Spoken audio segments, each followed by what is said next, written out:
बिस्मिल्लाहिर्रहमानिर्रहीम अस्सलाम वालेकुम। आज जो एक्सरसाइज 8.2 कवर करेंगे और इसमें हम पढ़ेंगे बाइनोमियल थ्योरम। तो बाइनोमियल अच्छा, ये शायद पहले भी मैंने आप से रिक्वेस्ट की थी कि इस तरह के जो भी टॉपिक्स हो ना, उनके नाम पे थोड़ा सा गौर कर लिया करें। एक है बाइनोमियल और दूसरा है थ्योरम। थ्योरम का तो आपको पता है ना क्या होता है, नहीं है तो ये भी जाके गूगल कर लें या डिक्शनरी में इसका मीनिंग देखें कि क्या है थ्योरम क्या होता है।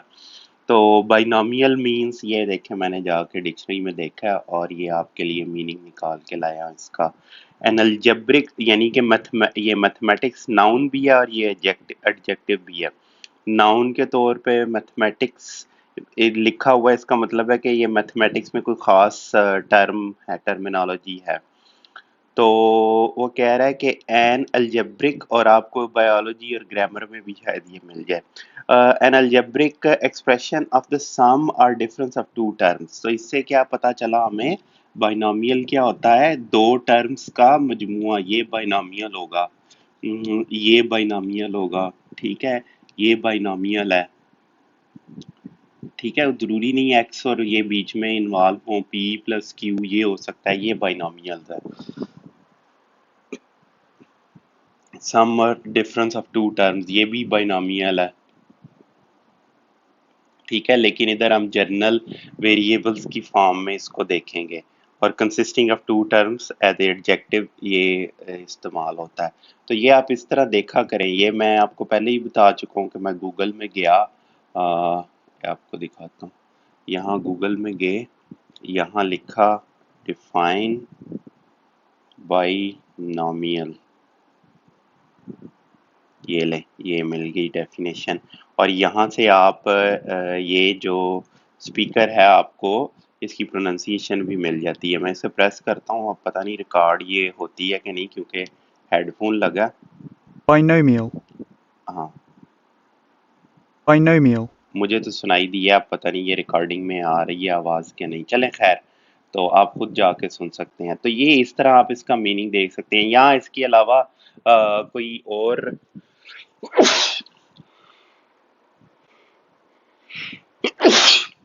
अल्हम्दुलिल्लाह। अच्छा, तो इसके अलावा अगर आपके पास कोई और ऐप है, मरियम वेबस्टर मैं इस्तेमाल करता हूँ इंग्लिश के लिए।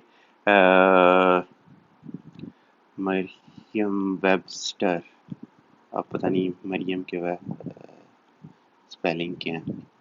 तो ये आपने यूज़ करनी है तो ये कर लें, कोई ऑक्सफोर्ड वगैरह की करनी है तो आप वो कर लें, इनमें भी आपको मिल जाएगा, प्रोनंसिएशन भी मिल जाएगी और मीनिंग्स भी वर्ड्स के मिल जाएंगे।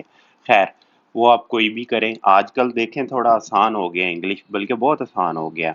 मैंने जब इंग्लिश सीखी थी तो मुझे सबसे ज़्यादा मसला, ग्रामर तो मैंने मैट्रिक तक अच्छी खासी सीख ली हुई थी इंग्लिश की, लेकिन मेरी वोकैबलरी बहुत वीक थी। तो वो इम्प्रूव करने के लिए मैंने अपने एक दोस्त से पूछा। मैंने कहा यार ये मैं बुक पढ़ रहा हूँ इंग्लिश की, तो इसमें वर्ड्स बहुत ज़्यादा आते हैं और डिक्शनरी देखना जो है वो अच्छा खासा टाइम कंज्यूमिंग काम है। तो वो उसने फिर मुझे कहा कि इलेक्ट्रॉनिक डिक्शनरी खरीदो।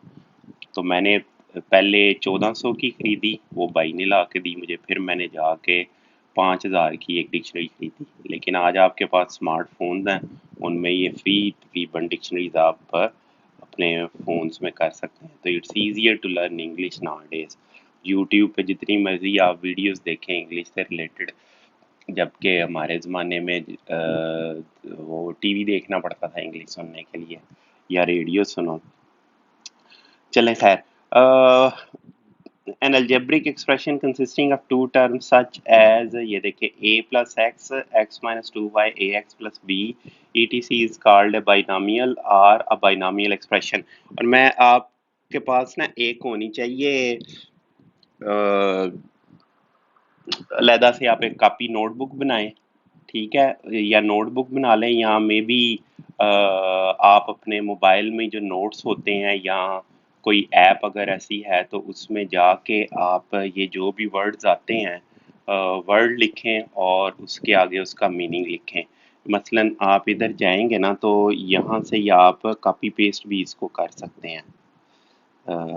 आपको वो लिखने की ज़रूरत भी नहीं है। ये कॉपी किया यहाँ से, जैसे भी है ये, मसलन इधर आप इसको ये कॉपी किया और ये जाके आप अपने नोट्स में डायरेक्ट इधर से मीनिंग लिख सकते हैं, आपको लिखने की भी ज़रूरत नहीं है। और ये आपकी वोकेबलरी बननी चाहिए, ये काम आएगी आपके। और ये काम आप अपने इंग्लिश की बुक्स वगैरह में भी, जब आप इंग्लिश पढ़ रहे हो तो आप उधर भी कर सकते हैं, बल्कि ज़रूर करना चाहिए। और जो टर्म्स आप इधर मैथ, फिज़िक्स, केमिस्ट्री और बाकी बायोलॉजी वगैरह की बुक्स से आप पढ़ें, वो भी आपने उसको इंग्लिश के तौर पर भी उन वर्ड्स को समझना है। ठीक है, आपकी ये vocabulary, English is a must have skill, a must have skill. ठीक है जी, चलें। इंग्लिश इंशाल्लाह ताला जल्दी मैं इस चैनल पे सिखाना शुरू करूँगा, तो वो फिर जब हम वहाँ पहुँचेंगे तो देखेंगे। अभी चलते हैं, मैथमेटिक्स पे फोकस रखते हैं।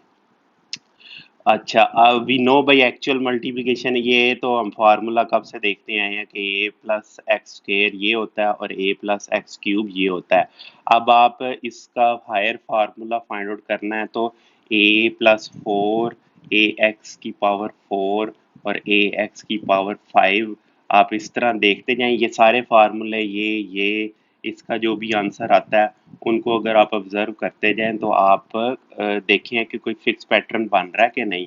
अगर कोई फिक्स पैटर्न बन रहा है तो मे बी हम कोई फार्मूला ड्राइव कर सकें इस फॉर्म के लिए कि ए एक्स की पावर एन के लिए कोई फार्मूला ड्राइव हम कर सकते हैं कि नहीं कर सकते, तो वो फॉर्चुनेटली हम कर सकते हैं।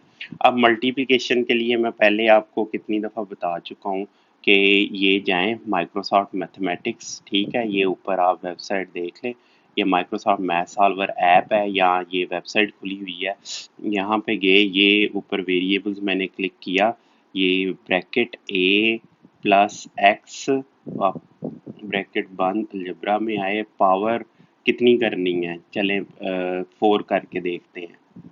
ठीक है, ये लें, ये आंसर आ गया आपके पास। ठीक है, अब देखें ये पैटर्न बन रहा है कोई, ये देखें एक्स की पावर 4, उसने एक्स को पहले ले लिया है, plus A plus 4 multiplied by A multiplied by x की पावर 3, यहाँ 4 थी, यहाँ एक्स की पावर 3 हो गई, यहाँ एक्स की पावर 2 हो गई, ये इधर लिखनी चाहिए थी टर्म, ये इधर लिखता, यहाँ एक्स की पावर 4 हो गई और ये ए 4, ये 1 से स्टार्ट हुआ, 4 आया, कोफिशिएंट 6 आया, फिर 4 आया, फिर 1 आया। तो देखें कि ये पैटर्न कंटिन्यू करता है कि नहीं, यानी कि आप खुद भी ऑब्जर्व कर सकते हैं, आपका पर टाइम बचेगा, बड़ी जल्दी जल्दी आप इधर जाके ये करके देख सकते हैं। अब देखें ये वही एक्स 5 4 3 2 1 और 0, और फिर ये कोफिशिएंट ए को देख लें, ए 0 था, 1 था, ए 2 हो गया, ए 3 हो गया, ए 4 हो गया, ए 5 हो गया, 1 5 10 10 5 1, तो ये ऐसे बढ़ता है और नीचे जाता है। आपको याद है, यही मैंने आपको वो एक दफ़ा बताया था कि इसी तरह का पैटर्न ऐसे बढ़ के कोफिशिएंट्स का नीचे जाना, वो उसमें होता था भाई, उसमें यार, सॉरी नाम ज़हन से निकल रहा है, कॉम्बिनेशन में, परमुटेशन में बढ़ता जाता था, एन पी आर, आर की वैल्यू 0 होगी तो परमुटेशन कम से कम होगा। ठीक है, और जैसे जैसे आर की वैल्यू बढ़ती जाएगी, एन पी एन होगा तो परमुटेशन की वैल्यू मैक्सिमम होगी। और जबकि सी के केस में डिफरेंट होता है, सी के केस में एन सी आर, आर 0 हो तो 1 होता है, एन सी एन भी 1 होता है, ये 1 और ये 1, और जैसे जैसे ये ऊपर जाता है और नीचे आता है, तो मे बी ये वो उसको सेटिस्फाई कर रहा हो। आप करके देख लें, एन सी 0 करें, एन सी 1 करें, n C 2, n C 3, n C 4, n C 5 करके देखें कि ये कम्बिनेशन उसके आते हैं कि नहीं। फिर उसके बाद आप देखें कि हम ए प्लस एक्स, इसी तरह इसको दोबारा इसकी पावर, बड़ी सी पावर 10 लेके देखते हैं ज़रा, यानी कि 4 5 6 सारे आप करें, उसके बाद ये देखें, चले ये देखिए अब स्क्रीन से बाहर जा रहा है। ठीक है, तो ये आप खुद करके इसको देखें कि ये कोई पैटर्न बन रहा है, इसमें भी देखें बड़ा सेट पैटर्न बन रहा है, 10 एक्स की पावर 10, एक्स की पावर 9 8 7, और ए की पावर बढ़ती जा रही है, 0 थी 1 2, तो पावर तो बड़े सीक्वेंस के साथ बढ़ और कम रही हैं, पावर्स में तो बन रहा है, कोई ना कोई सीक्वेंस बन रहा है। इसके बाद आप यहाँ पर देखें कि ये 1 10 45 1 22 10 2 10 देखें, फिर 2 10 1 20 45 10 और 255 ये बीच में यहाँ पर होना चाहिए था। तो ये एक खास सेट पैटर्न बन रहा है। तो इसका कोई फार्मूला हम बना सकते हैं कि नहीं? तो वो फॉर्चुनेटली हम बना सकते हैं। In general the rule for formula for expansion of binomial raise to any positive integral power n is called binomial theorem for positive integral index x। तो ये पावर को इंडेक्स x कह रहा है और उसके लिए कह रहा है कि हम ये फार्मूला डिराइव कर सकते हैं। वो देखें कि उसी तरह ये देखें, अब a की पावर n है, अब a की पावर कम होती जा रही है, n-1 n-2। तो ये जनरल टर्म आर्थ में आके a की पावर n-r-1 है और x की पावर अब आप देखते जाएं बढ़ती जा रही है, ठीक है। और इधर वही एन सी है। ये आपको पता है ना कि ये इसका मतलब है भाई, इसका इसका मतलब है एन सी के लिख दिया, तो के भी ठीक था। आर का मतलब है एन सी आर, ठीक है, यानी कि ये कॉम्बिनेशन के इक्वल है। एन सी वो यू कर रहा है, चले इसको वापस मैं हैंड रिटन ही रहने देता हूँ।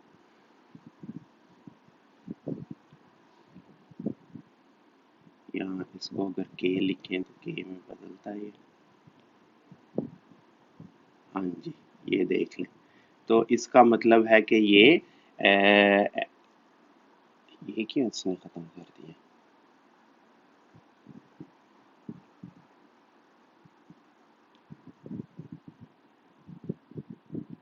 NCR is NCK is N and K, ये इसके इक्वल है। चलें, तो इसको फिर अब हम सिंप्लीफाई करके इस समेशन फॉर्म में लिख सकते हैं, ठीक है। ये आप एक्सपेंड करके देख लें, इसी के इक्वल आएगा। और ये देखें कितना कंसाइज फॉर्म में हमारे पास इसकी एक्सपेंशन आ गई, और एन की वैल्यू कोई भी हो तो ये हमारे पास एक कंसाइज सा फार्मूला आ गया। तो फार्मूला उसने ड्राइव नहीं किया यहाँ, लेकिन उसका प्रूफ वो कर रहा आगे चल के। वो कह रहा है कि इसको हम साबित करते हैं, और इसको साबित करने के लिए वही उसने इस्तेमाल किया है जो हमने पिछली एक्सरसाइज में पढ़ा, मैथमेटिकल इंडक्शन का प्रूफ। तो ड्राइव करना मैंने आपको थोड़ा बहुत बता दिया कि जर्नल ऑब्जर्वेशन सॉफ्टवेयर इस्तेमाल करने, जर्नल ऑब्जर्वेशन आप अपनी इस्तेमाल करें और उससे ये फार्मूला ड्राइव किया जा सकता है, ठीक है। और अब एक दफ़ा आपने ड्राइव कर लिया, अब आपने साबित करना है कि ये फार्मूला वैलिड भी है कि नहीं है। तो अब उससे हम ये देखें, द रूल ऑफ एक्सपेंशन, और उसे अब हमने साबित करना है। The rule of expansion given above is called binomial theorem and it also holds if a or x is complex. Now we prove binomial theorem for any positive integer n using principle of mathematical induction। अब वो इस statement को Sn कह लें, ठीक है। वही तरीका है कि इसे 1 पुट करें पहले, ठीक है। 1 पुट किया तो ये आ गया। अब k पुट कर दें, जहाँ जहाँ n था k पुट कर दिया तो ये स्टेटमेंट आ गई, इसे b कह लिया। अब जहाँ जहाँ n था वहाँ k+1 पुट कर दे तो यहाँ x ही रहना है। इधर टाइपो बड़े हैं, ये प्रिंटेड, ये PDF जो डिजिटल फॉर्म है बुक की। अच्छा, ये x था यहाँ पर, और इसको k+1 पुट कर दिया वो गिवन इक्वेशन, इस इक्वेशन में k प्लस जिधर जिधर n है k+1 पुट कर दिया वहाँ, ठीक है जी। अब दोनों साइडों पे इसको a साइड को इसके इक्वल करना ना, तो इसको प्लस एक्स से दोनों साइडों पर हमने मल्टीप्लाई कर दिया, तो a+x की पावर k +1 हो गई, ठीक है। अब इनको इस साइड को मल्टीप्लाई करना ना, तो ये इधर आएगा। इसको लिखें अब यहाँ पर, ठीक है जी, यहाँ पर। और ये तो हमने साबित करना है, इसको अलहदा कर लिया यहाँ।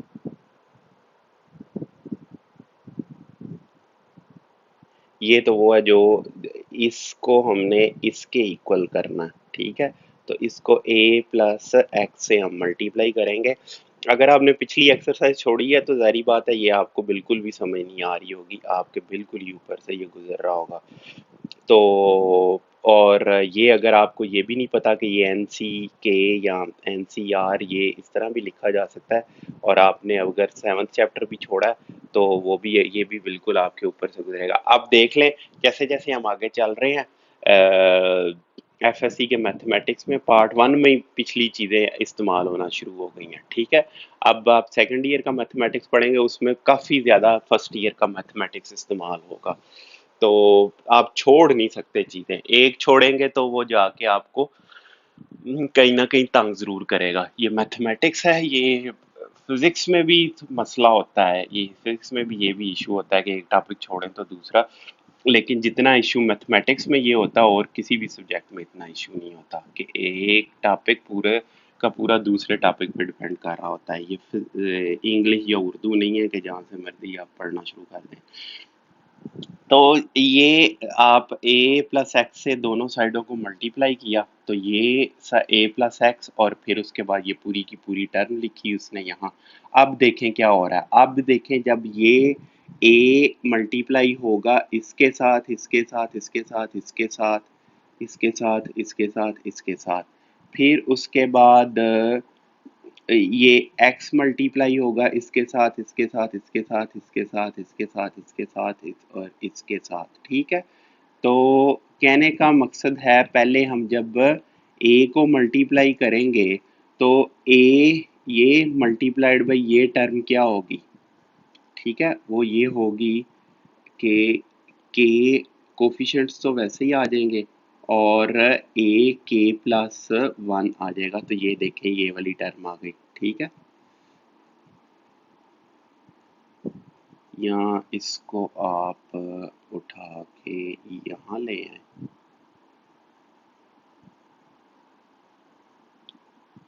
इनको आप ऐसे करके ऐसे लिख लें, ठीक है।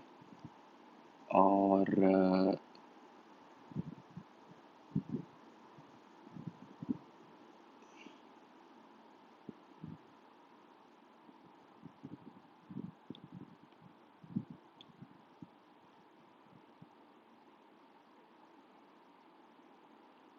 ठीक है जी, तो थोड़ा सा मैं ठीक कर दूँ, ये ठीक है जी, ये हो गया। अब इसी तरह आप जब x मल्टीप्लाई होगा इसके साथ, ब्लू से करते हैं इसको, जब x मल्टीप्लाई होगा इसके साथ तो ये क्या होंगे,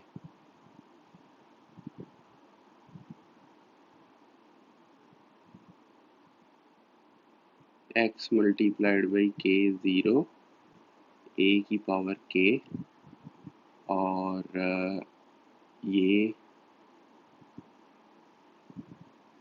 यहाँ से आया। चले, अब ये मेरे ख्याल में इसमें आपको समझ आ जानी चाहिए कि ये क्या हो रहा है इधर, ठीक है। पहले a सबके साथ मल्टीप्लाई हुआ, फिर x इन सब के साथ मल्टीप्लाई होगा, a इन सब के साथ, फिर x इन सब के साथ मल्टीप्लाई होगा।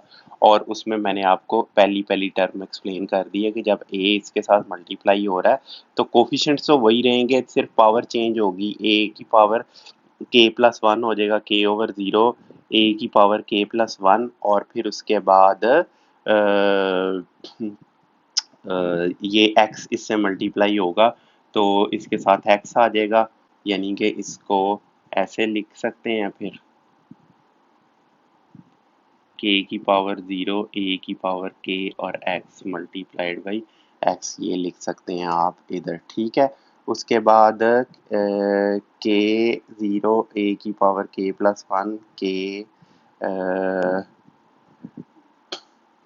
1, अच्छा अच्छा अच्छा, अब वो अलहदा करके लिखने लगा उनको, ठीक है। k की पावर 1, पहले उसने a से मल्टीप्लाई किया, सॉरी ये गलत हो गया थोड़ा सा, इसको छोड़े। ये जो है उसने a मल्टीप्लाइड बाई इसके साथ लिखा है, फिर a को मल्टीप्लाई किया है उसने इधर, ये a वाली टर्म्स ही मल्टीप्लाई हुई हुई हैं। दूसरी टर्म जाके आगे हम देखते हैं, इसमें यहाँ मैं लिख दूं कि n NCR is NCR A plus X multiplied by K0 A की पावर A K, ठीक है। तो ये हो जाएगा K की पावर 0 A की power K plus 1 plus K की पावर 0 A की पावर K और X, इस तरह हो जाएगा। और एक और आगे चल के चीज़ इस्तेमाल होनी है, K की पावर ये बराबर होता है K की पावर 1 और ये 0 के। क्यों? क्योंकि ये बराबर हैं K C 0 और ये बराबर होगा K1 C 0, जो कि ये बराबर होगा K factorial over 0 factorial into K plus 1 factorial K plus 1 factorial over 0 factorial over K plus 1 factorial. ठीक है जी, ये इसके इक्वल होगा K प्लस 1 फैक्टोरियल। चलें, इसलिए ये 1 के, ये दोनों, ये भी 1 के इक्वल है और ये भी 1 के इक्वल है। NCR का आपको पता होना चाहिए, ज़्यादा मैं इधर एक्सप्लेन नहीं करूँगा। अब देखें कि इस टर्म में अब दूसरी टर्म शुरू हो गई है ना, तो उसमें x अब मल्टीप्लाई हो रहा है इनके साथ। अब x पूरी की पूरी हर टर्म के साथ मल्टीप्लाई हुआ है। अब उसने क्या किया है, इसको ये a की पावर k, आप देखें कि पिछली जो पहली टर्म थी x वाली टर्म्स, अब वो x कॉमन लेगा। ये जो भी कोफिशिएंट्स इकट्ठे हैं, इधर से ये कोफिशिएंट, ये दूसरी टर्म है ना, ये टर्म आ रही है x multiplied by x multiply हो गया, अब ऊपर वो पेज ऊपर चला गया। ये वाली जो टर्म है ना, ये वाली टर्म है, वो आ रही है यहाँ से, जब x मल्टीप्लाई हो रहा है इस पूरी की टर्म के साथ। ये x, ये ब्लू वाली टर्म्स हैं। अब ये x इससे मल्टीप्लाई, फिर इससे मल्टीप्लाई, फिर इससे मल्टीप्लाई, फिर इससे मल्टीप्लाई,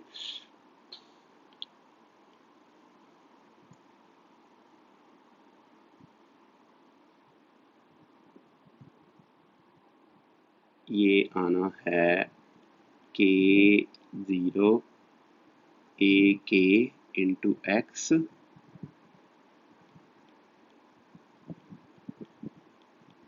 नेक्स्ट पेज। ठीक है जी, ये टर्म जो है वो आपको यहाँ पर मिल रही है। ठीक है, पहली टर्म ही आप ये है। अब ये इसका कोफिशिएंट देखें और इसका कोफिशिएंट देखें, किधर गया, इसका कोफिशिएंट देखें। ये कोफिशिएंट, कोफिशिएंट नहीं सॉरी, ये टर्म खुद है, कोफिशिएंट इसका K1 है। ये टर्म A के x और ये टर्म A के x, ये इक्वल हैं, इसलिए हमने A के x को कॉमन लिया।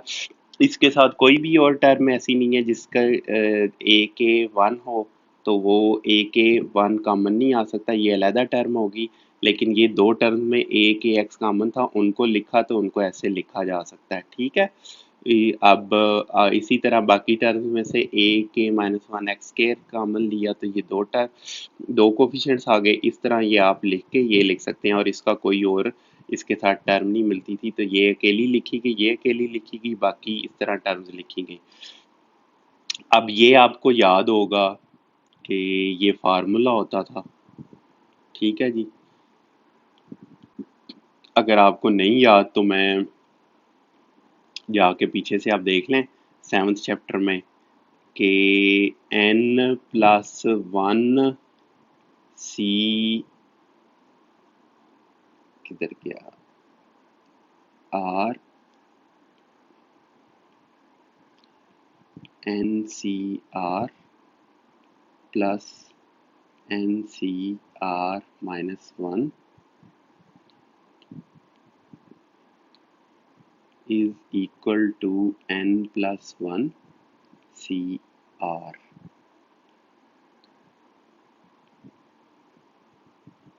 ये वाला फार्मूला है, ये, और ये तो आपको पता ही है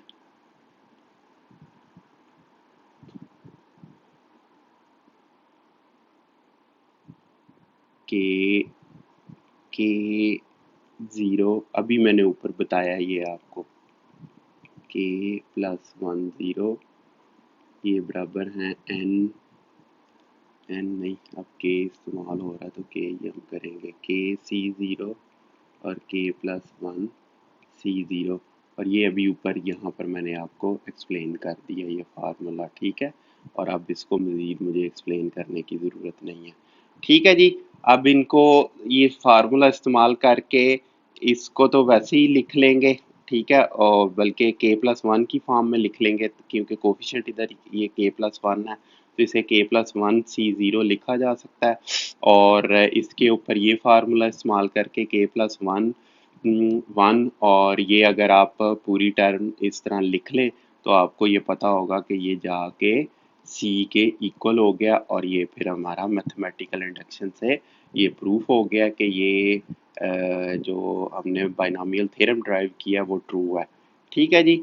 तो we find that if the statement is true, ये वाली स्टेटमेंट अगर true for n equal to k then it is also true for n equal to k+1. Hence we conclude that statement is true for all positive all positive integral values of n. अब nc1, nc0, nc2 up to so on ncn are called binomial coefficients. इनको binomial coefficients कहते हैं, ठीक है जी, ये binomial coefficients कहलाती हैं। अब यहाँ पर है the following points can be observed in the expansion of a plus x power n. The number of terms in the expansion is 1 greater than its index. The sum of exponents of a and x in each term of the expansion is equal to its index. The number of terms in the अगर वो n है तो n+1 होंगी terms, तो सम जो exponents हैं a और n in each term expression is equal to its index, यानी कि ये कह रहा है कि ये देखें K-1 और ये तो n, हाँ जी, इसको और इसको आप ऐड करें K-1+2 को तो K+1 आता है, तो ये K+1 a प्लस एक्स की पावर K+1 को हम एक्सपेंड कर रहे हैं ना, तो ये कह रहा है कि a की जो पावर है K-1 इसको और 2 को ऐड करें तो K+1 आएगा, ये K और 1 को ऐड करें तो K+1 आएगा, K-R+1 और R को ऐड करें तो K+1 आएगा, ये कहना चाह रहा है। The sum of exponents of a and x in each term of expansion is equal to its index. The exponent of a decreases from index to 0. The exponent of a decreases from index to 0. जो a को हम expand कर रहे हैं तो ये देखें कि शुरू कहाँ से हो रहा है, ये K+1 से शुरू हो रहा है, फिर K-1, तो इंडेक्स से शुरू हो रहा है और 0 की तरफ जा रहा है, ये कह रहा है। और x का बिल्कुल उल्टा होगा, the exponent of x increases from 0 to index. बिल्कुल आप देख लें कि ये इधर x 0 था, यहाँ x1 हो गया, 2 हो गया, अब ये K+1 की तरफ जा रहा है। The coefficients of the terms equidistance from beginning and end of expansion are equal as NCR and n minus r. The r plus 1th term in the expansion NCR is power n minus r x power r and we denote it as TR. ये rth term उसने find out किया, r plus 1th term in the expansion, ठीक है। rth +1 term उसने find out की है, वो ये जर्नल टर्म है, ये फार्मूला आपने याद रखना है। तो टोटल अगर इंडेक्स n होगा तो टोटल टर्म्स n+1 होंगी, ये भी आपने अब याद रखना है। अब आगे जस्ट इस फार्मूले की एप्लीकेशन है और कुछ भी नहीं है। as all the terms of expansion can be got from it by putting r equal to 0 1 इस फार्मूले की अब वो बात कर रहा है, so we can call it as a general term of the expansion। ठीक है जी, यहाँ पर सिर्फ पूरा कर देना चाहिए था n and r, पता नहीं कि क्यों लिख बैठता हूँ r। चलें जी, expand a over 2 minus 2 over a's power 6 also find its general term। ठीक है, ये जाके आप उस सॉफ्टवेयर में भी कर सकते हैं, a की पावर 2 और ये देखें वेरिएबल्स,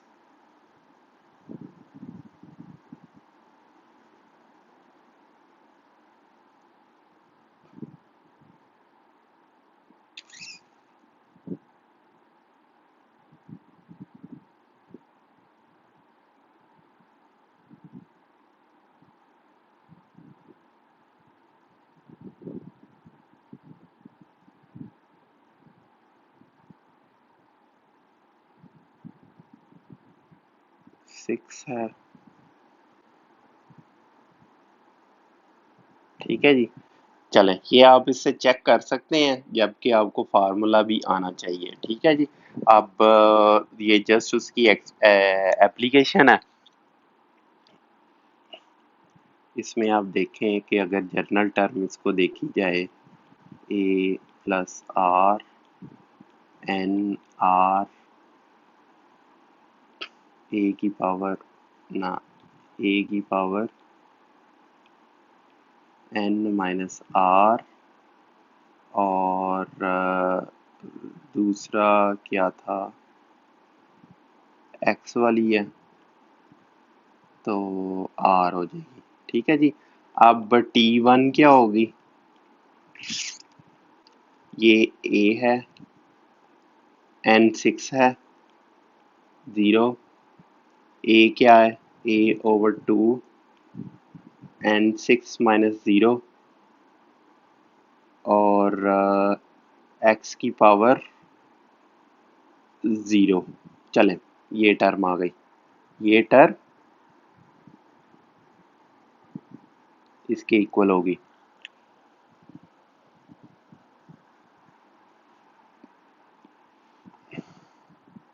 इसी तरह ये टर्म फाइंड आउट कर सकते हैं आप, इसमें पुट कर लें, या आपको पता ही है फिर के दूसरे तरीके से अगर नहीं भी आप पुट कर रहे तो इसी से आप देख लें कि ये एक बढ़ जाएगा नीचे। ठीक है, इसका पहले वाले का एक कोफिशिएंट कम हो जाएगा और दूसरी टर्म का एक कोफिशिएंट अब बढ़ता जाएगा। इस तरह करके भी आप ड्राइव कर सकते हैं इसको। ठीक है जी, और उसके बाद आपको ये मिल जाएगी एक्सपेंशन। इतना मुश्किल नहीं है, इंतहाई आसान ये एक्सरसाइज है, लेकिन बात वही है कि ये टाइम काफ़ी ज़्यादा लेगी, टाइम कंज्यूमिंग एक्सरसाइज है, इसलिए मैं इसको अवॉइड ही करूँगा पेपर में। लेकिन तैयारी आप ज़रूर करके जाएं, ये नहीं कि आप इसको छोड़ जाएं, क्योंकि कोई पता नहीं होता पेपर में बाकी क्वेश्चन आपको ना आते हों, या if you not feeling comfortable कि मैं कोई और क्वेश्चन करूं, तो फिर आपको यही अटेम्प्ट करना पड़ेगा पेपर में। ठीक है जी, अब वो कह रहा है एग्जाम्पल 2 में, ये अब आप एक्सपेंशन खुद कर लीजिएगा, इसमें मुझे बताने की कोई ज़रूरत नहीं है कि इसको एवेल्यूएट करें। तो इसको 10 प्लस 10 माइनस आप लिख लें 10 माइनस 0.1 की पावर 5। अब ये हो गया a और ये हो गया x, ये नेगेटिव के साथ करके लिख लें, और इसको एक्सपेंड किया हुआ और एक्सपेंड करके बाइनोमियल फार्मूला थ्योरम अप्लाई किया और उसके बाद ये आंसर आपके पास आ गया। कह रहा है find the specified term in the expansion of 11, the term involving, ये बड़ा इंपॉर्टेंट क्वेश्चन है, द टर्म इन्वॉल्विंग एक्स की पावर 5। इस तरह का क्वेश्चन आता है तो मैं रिकमेंड करूंगा कि आपकी प्रैक्टिस है तो आप इसको करें उधर, अगर एक आधा ही क्वेश्चन आता है। ठीक है, क्योंकि ये रिलेटिवली इजी है ये क्वेश्चन और टाइम कंज्यूमिंग कम है। इसमें तो इतना ज़्यादा लिखना पड़ता है, आपका पेज भी भर जाएगा और अभी आगे चल के मैंने जो एक्सरसाइज की है आपको पता चल जाएगा। हाँ, find the specified term in the expansion of इतना, द टर्म इन्वॉल्विंग एक्स की पावर 5। अच्छा, अब ये देखें, थोड़ा सा ये ट्रिकी काम है। ट्रिकी कैसे है, ये देखें कि टर्म x की पावर 5, अब होगा क्या कि ये 3/2x की कोई पावर मल्टीप्लाई होगी -1/3x, और x की पावर आपस में कैंसिल करेंगी। मसलन फर्ज करें कि जब ये पावर इसकी 10 होगी तो यहाँ ये 11 माइनस 1 हुआ ना, तो इसकी पावर होगी 1 उस वक्त। तो 10 और ये 1 कैंसिल करके x की पावर 9 रह जाएगी। पहली टर्म में इसकी पावर 10 होगी x की, दूसरी टर्म में इसकी पावर 9 होगी, और इस तरह एक एक करके ये पावर कम होती जाएगी। तो हमने वो टर्म फाइंड आउट करनी है जिसमें x की पावर 5 हो। तो हम क्या करेंगे, ये देखें, जर्नल टर्म हम यहाँ से इसकी ड्राइव कर लेंगे। 3/2x है, 1/3x है, 11 है। तो इस केस में जर्नल टर्म क्या होगी, पहले जर्नल टर्म का आप फार्मूला लिख लें। ठीक है, एन आर, और उसके बाद इधर आप लिखें जर्नल टर्म का, ये ए है, ए इसके इक्वल है, ए की पावर एन आर और एक्स की पावर आर है। ठीक है, और इस केस में एन सी आर ये हो जाएगी 11, लिखते हैं इधर। यहाँ आर तो हमने फाइंड आउट करना है ना, हमने वो टर्म फाइंड आउट करनी है जहाँ इसकी अब ए की वैल्यू भी आप पुट कर दें, 3/2x, एन की वैल्यू भी आप पुट कर दें 11 माइनस आर मल्टीप्लाइड बाई ये 1/3x हो जाएगा, और इसकी पावर r हो जाएगी। अब आप देखें कि इसकी पावर r 3/2 की power 11 minus r multiplied by 1/3 की पावर r। मैं अब x वाली को इकट्ठा लिखने लगा, डिवाइडेड बाई x की पावर r, और सारी की सारी टर्म यही आएगी।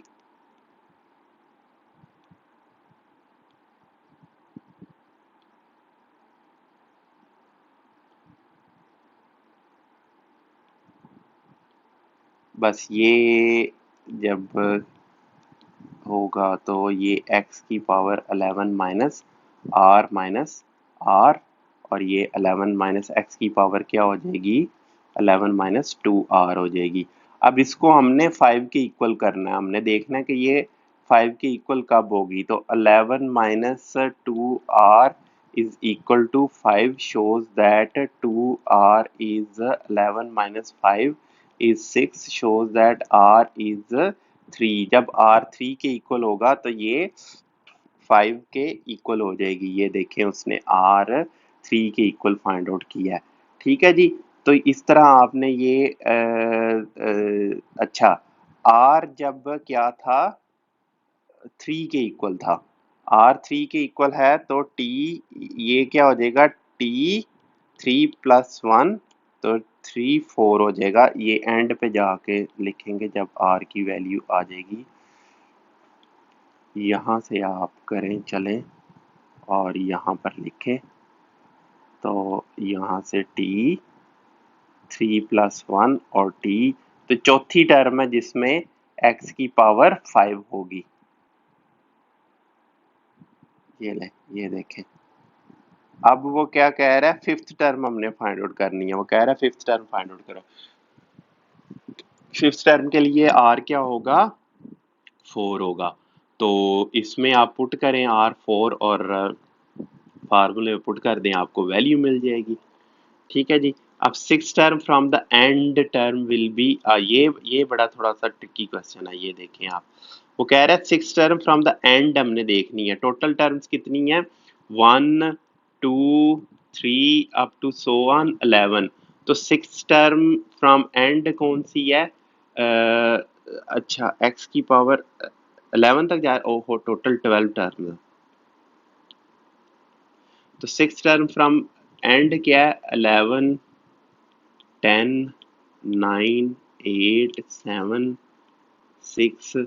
तो ये पहली, दूसरी, तीसरी, चौथी, पांचवी, छठी, ये है छठी टर्म एंड से।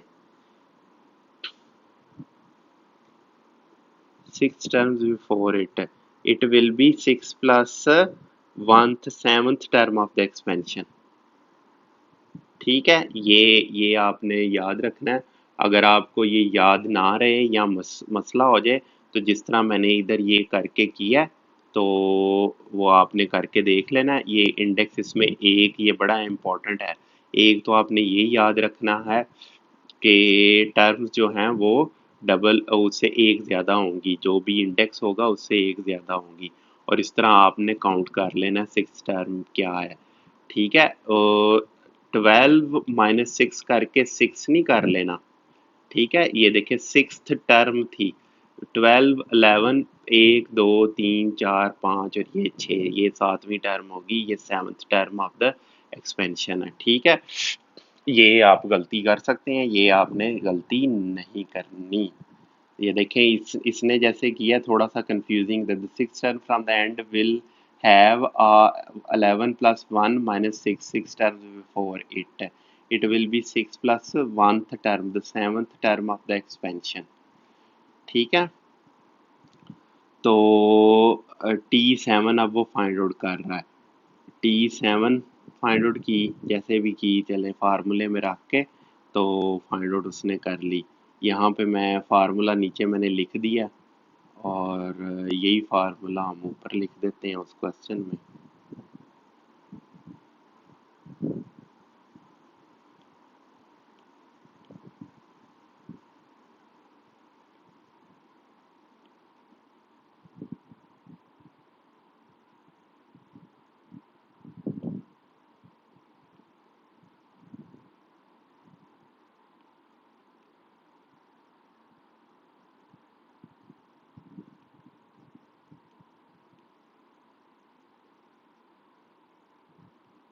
ये ठीक रहेगा।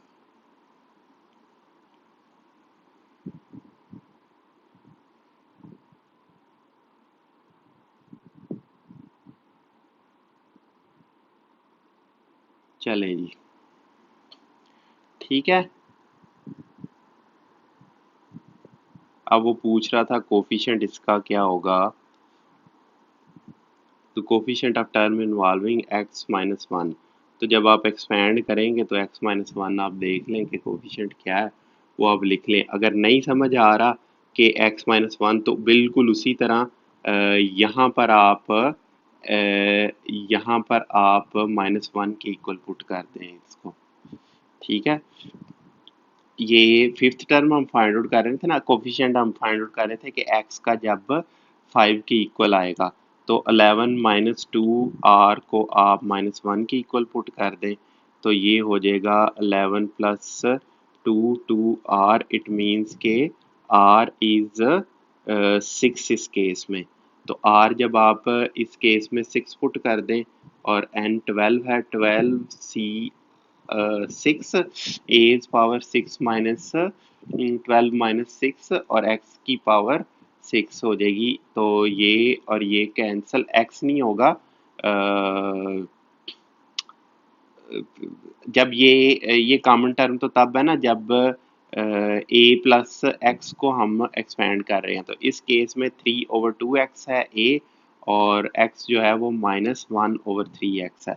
तो वो उसको कैंसिल आउट करके -1 कोफिशिएंट आ जाएगा इस टर्म में जब आप पुट करेंगे। तो ये आपके पास 77/6 इसने किया नहीं है, लेकिन ये आंसर है आपके पास। The middle term in the expansion of a plus x की power n. In expansion of a plus x power n, the total number of terms is n plus 1. तो n even है, if n is even then n plus 1 is odd, so n plus 1 over 2th term। ये अब वो कह रहा है कि n अगर इवन होगा, आपको याद है n अगर इवन होगा तो टोटल टर्म्स n plus 1 होंगी। तो जो मिडल टर्म होगी वो क्या होगी, अगर 13 फर्ज करें है, तो ये मिडल टर्म होगी 1/2 7th टर्म जो है वो मिडल टर्म हो जाएगी। ठीक है, फर्दर एक और ऐड उसमें करना आपने, तो फिर जाके आपको मिडल टर्म, एक ही मिडल टर्म उसमें मिलेगी। n+1 आड होगा और ये इधर 2 लिखना चाहिए था, इसको 1 नहीं लिखना चाहिए, क्योंकि फर्ज करें इवन है ना, n 12 है, तो 12 + 1/2 13/2, ये 6.5 टर्म आएगी क्या? तो ये n+2 इसको लिखना चाहिए था यहाँ। यहाँ आपको पता होना चाहिए कि जो इवन नंबर्स होते हैं, इवन नंबर तक 1 से 10 तक जो हैं, इसकी मिडल टर्म्स दो होंगी, 5 और 6। हाँ जी, 5 और 6 इसकी दो मिडल टर्म्स होगी, और 1 से लेके 11 तक की एक ही मिडल टर्म होगी, वो 6 होगी। ठीक है, ये होता है इस केस में।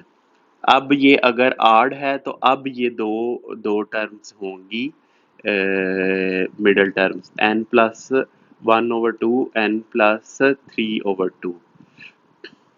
ठीक है, चलें, क्योंकि उसमें उल्टा है ना, उसमें असल में ये है कि जब ये इवन है तो टर्म्स, नंबर ऑफ टर्म्स आड हो जाएंगी। ठीक है, नंबर ऑफ टर्म्स आड हो जाएंगी, क्योंकि नंबर ऑफ टर्म्स क्या है, n+1 है, जो कोफिशिएंट्स है उससे एक ज़्यादा टर्म्स होती हैं ना, तो मिडल टर्म फिर n+2/2 हो जाएगी। और आड के केस में जब आप वन एक टर्म ज़्यादा होगी तो इसका मतलब total number of terms even हो जाएंगी, तो इवन में दो मिडल टर्म्स होती हैं, तो ये दो मिडल टर्म्स हो गई। अब वो कह रहा है find the following in the expansion of x/2 + 2/x², 2/x² power 12। ठीक है जी, the term independent of x, और ये मिडल टर्म वो पूछ रहा है कि कौन सी है। अच्छा जी, इस केस में ये होगा कि term t r+1 be the term independent of x in the expansion of, हमने मिडल टर्म फाइंड आउट करनी है। तो टोटल 12 है इसका इंडेक्स, तो टोटल टर्म्स कितनी हो जाएंगी, 13 हो जाएंगी, और 13+1 14/2, तो 7th टर्म मिडल टर्म होगी r7। यहाँ पर आप, हमने कॉमन टर्म r की फॉर्म में फाइंड आउट कर ली, r7 पुट कर दें। अच्छा, इंडिपेंडेंट, सॉरी, पहले वो मिडल टर्म नहीं, इंडिपेंडेंट पूछ रहा है, तो इंडिपेंडेंट के लिए ये 0 होना चाहिए। ये जो कोफिशिएंट्स आ रहा है x का, 12 - 3r should be equal to 0, तो उसके लिए r4 हो जाएगा। r4 पुट करें तो आपको टर्म इंडिपेंडेंट ऑफ x मिल जाएगी। ठीक है, ये जनरल टर्म कैसे ड्राइव की है मैंने ऊपर आपको बता दिया हुआ है। ये इस फार्मूले में ये जो था, इसमें आप कोरिस्पॉन्डिंगली n, r और a और x की वैल्यू पुट कर लें, आपको मिल जाएगा। अच्छा जी, the term, therefore the required term t5, ये आ गई हमारे पास, ये इंडिपेंडेंट है। अब केस हमने कंसिडर करना है कि n12 है विच इज़ इवन, जो कि इवन है, तो मिडल टर्म क्या होगी, t7 होगी, और t7 क्या है, 12c 6x/2 power 12 - 6 2/x², 6। Just put कर रहे हैं हम, 7th टर्म हमने फाइंड आउट करनी है, a और x की वैल्यूज पुट करके इसे सिंप्लीफाई करें, ये आंसर आ जाएगा। ये देखिए, रिलेटिवली ये छोटा क्वेश्चन है। ठीक है, जब कि वो एक्सपेंशन पूछ रहा है तो वो काफ़ी लंबा चौड़ा क्वेश्चन हो जाता है। अब वो कुछ डिडक्शंस यहाँ से कर रहा है, तो वो हम देख लेते हैं कि क्या कर रहा है। वो कह रहा है कि अगर हम a की पावर 1 पुट करें तो ये इसके इक्वल आ जाता है। ठीक है, if we put a equal to 1 we get 1 plus x की पावर n। ये पिछली एक्सरसाइज में भी देखा था ना, इसकी एक्सपेंशन, लेकिन उस केस में यहाँ x 1 से छोटा था और यहाँ n नेगेटिव था। तो ये बिल्कुल वही एक्सपेंशन आ रही है, ठीक है। Putting a equal to 1 and replacing x by negative x in 1 we get, sorry वो अभी केस हमने देखना है, मैंने मिक्स कर दिया है, ये केस आप देखें, सॉरी, क्योंकि मैंने 8.3 एक्सरसाइज भी वो हल कर ली हुई है, तो मैं उसके साथ मिक्स कर रहा हूँ। 8.3 में हम देखेंगे जब x नेगेटिव n नेगेटिव या x 1 से स्मॉल होगा, वो केस देखेंगे हम चल के, इधर नहीं। अब उसने 1 पुट किया है, वो फार्मूले में आप a प्लस, इधर a1 पुट किया है, तो ये हमें एक्सपेंशन मिल गई है। अब दूसरा वो कह रहा है putting a equal to 1 and replacing x by negative x, तो ये एक्सपेंशन मिल जाएगी, जस्ट उसमें पुट करके एक्सपेंड कर देना, और कुछ भी नहीं है।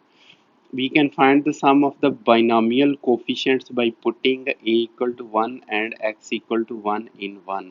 1 plus 1's power n, ये आ जाएगा 2's power n, इसके इक्वल आ जाएगा। Thus the sum of the coefficients in binomial expansion equals to 2's power n, ये बड़ा important result है। Thus the sum of the coefficients in the binomial expansion equals to 2, जो 2's power n, यानी कि अगर हम a plus 1 की power 2 को एक्सपेंड कर रहे हैं, तो ये आएगा a square plus 2ab plus b square. इनके कोफिशिएंट्स क्या हैं? 1 प्लस 2 प्लस 1 है, जो कि 4 के इक्वल बनता है। इधर अगर 1 1 पुट करें 1 प्लस 1 स्क्वायर, तो ये भी 4 के इक्वल बनता है, ये कहना चाह रहा है ये, ठीक है जी। Putting a equal to 1 and x minus 1 we get 1 minus 1's power n, तो ये तो ज़ीरो हो जाएगा। तो ये जो कोफिशिएंट्स हैं अब, यानी कि वो कह रहा है कि a नेगेटिव b स्क्वायर को जब आप करेंगे तो इनके जो कोफिशिएंट्स आएंगे ये वो 1 नेगेटिव 2 प्लस 1, तो वो ज़ीरो के इक्वल होंगे, ये कहना चाह रहा है, ठीक है। If n is odd positive integer, then ये और ये इक्वल हो जाएंगे। If n is even positive integer, तो ये और ये इक्वल हो जाएंगे। thus the sum of odd coefficients of a binomial expansion equals to sum of its even coefficients, odd और even coefficients आपस में इक्वल होते हैं। अब वो कह रहा है कि ये साबित करें कि ये इसके इक्वल है, ठीक है जी। तो उसके लिए उसने इसको एक्सपेंड कर दिया है, उस तरह वो जो फैक्टोरियल वाली फॉर्म थी, इसमें लेके उसने n कॉमन लिया, ठीक है, सबसे उसने n कॉमन ले लिया, पीछे ये रह गया। अब उसने इनको उस फॉर्म में लिख लिया है, कॉम्बिनेशन NCR की फॉर्म में लिख लिया, और यहाँ से n multiplied by 2's power n minus 1 आ गया।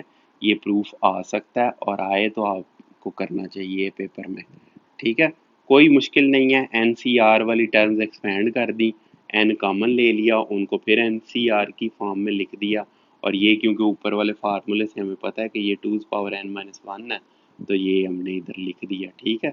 ये 2 पावर n था ना, 2's पावर n किधर गया? ये 2's पावर n, तो n माइनस 1 किया तो n माइनस 1 n माइनस 1, ये सारे n माइनस 1 आ गए, ठीक है जी।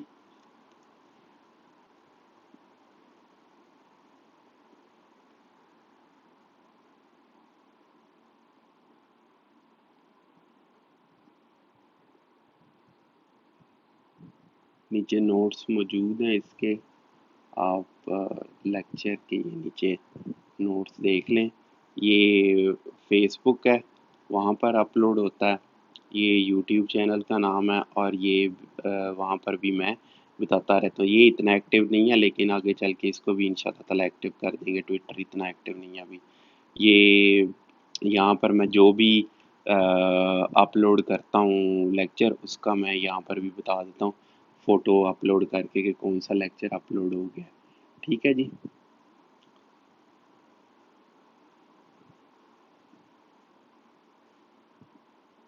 चलें जी आगे, ये देखें जी, अब एक्सपेंशन करनी है, कुछ भी नहीं है, मैंने आपको एग्जांपल्स बता दी हैं, अब ये आपने खुद करना है, मैं इधर इतना एक्सप्लेन नहीं करूँगा। अब आप ये क्वेश्चन देखें, ठीक है, सारी मैंने एग्जांपल्स आपको एक्सप्लेन कर दी हैं। अब तो ये कुछ भी नहीं रह गया, बल्कि मैंने तो सॉफ्टवेयर भी इधर इस्तेमाल किया है। ए प्लस टू बी, इसको एक्सपेंड करना है। ये उसकी आर्थ टर्म थी, उसमें मैंने वैल्यूज़ पुट की हैं। ठीक है, वैल्यूज़ पुट यहाँ यहाँ यहाँ यहाँ, ये सारी वैल्यूज़ पुट की हैं। तो ये आपके पास ये आंसर्स आ गए हैं।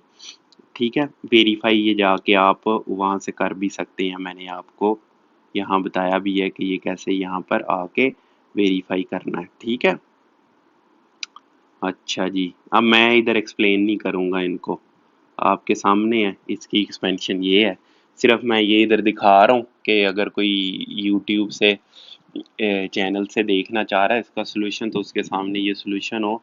थोड़ी थोड़ी देर मैं ये रोक रहा हूँ और ये आपके सामने है ये सोल्यूशन। चलें, ठीक है जी। ये मैंने इधर आके ये लिखा, और ये यानी कि सारी टर्म्स लिख दी मैंने। उसके बाद एक्सपेंशन मैंने नहीं की, मैंने वहीं से देख के आंसर लिख दिया। ये आप एक्सपेंड खुद करेंगे इनको। ठीक है जी, चलें, ये देखें क्वेश्चन 1 पार्ट 3।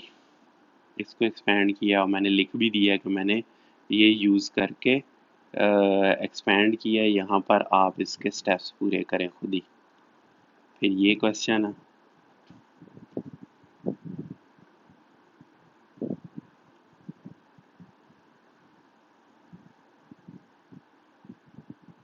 चलें नेक्स्ट क्वेश्चन।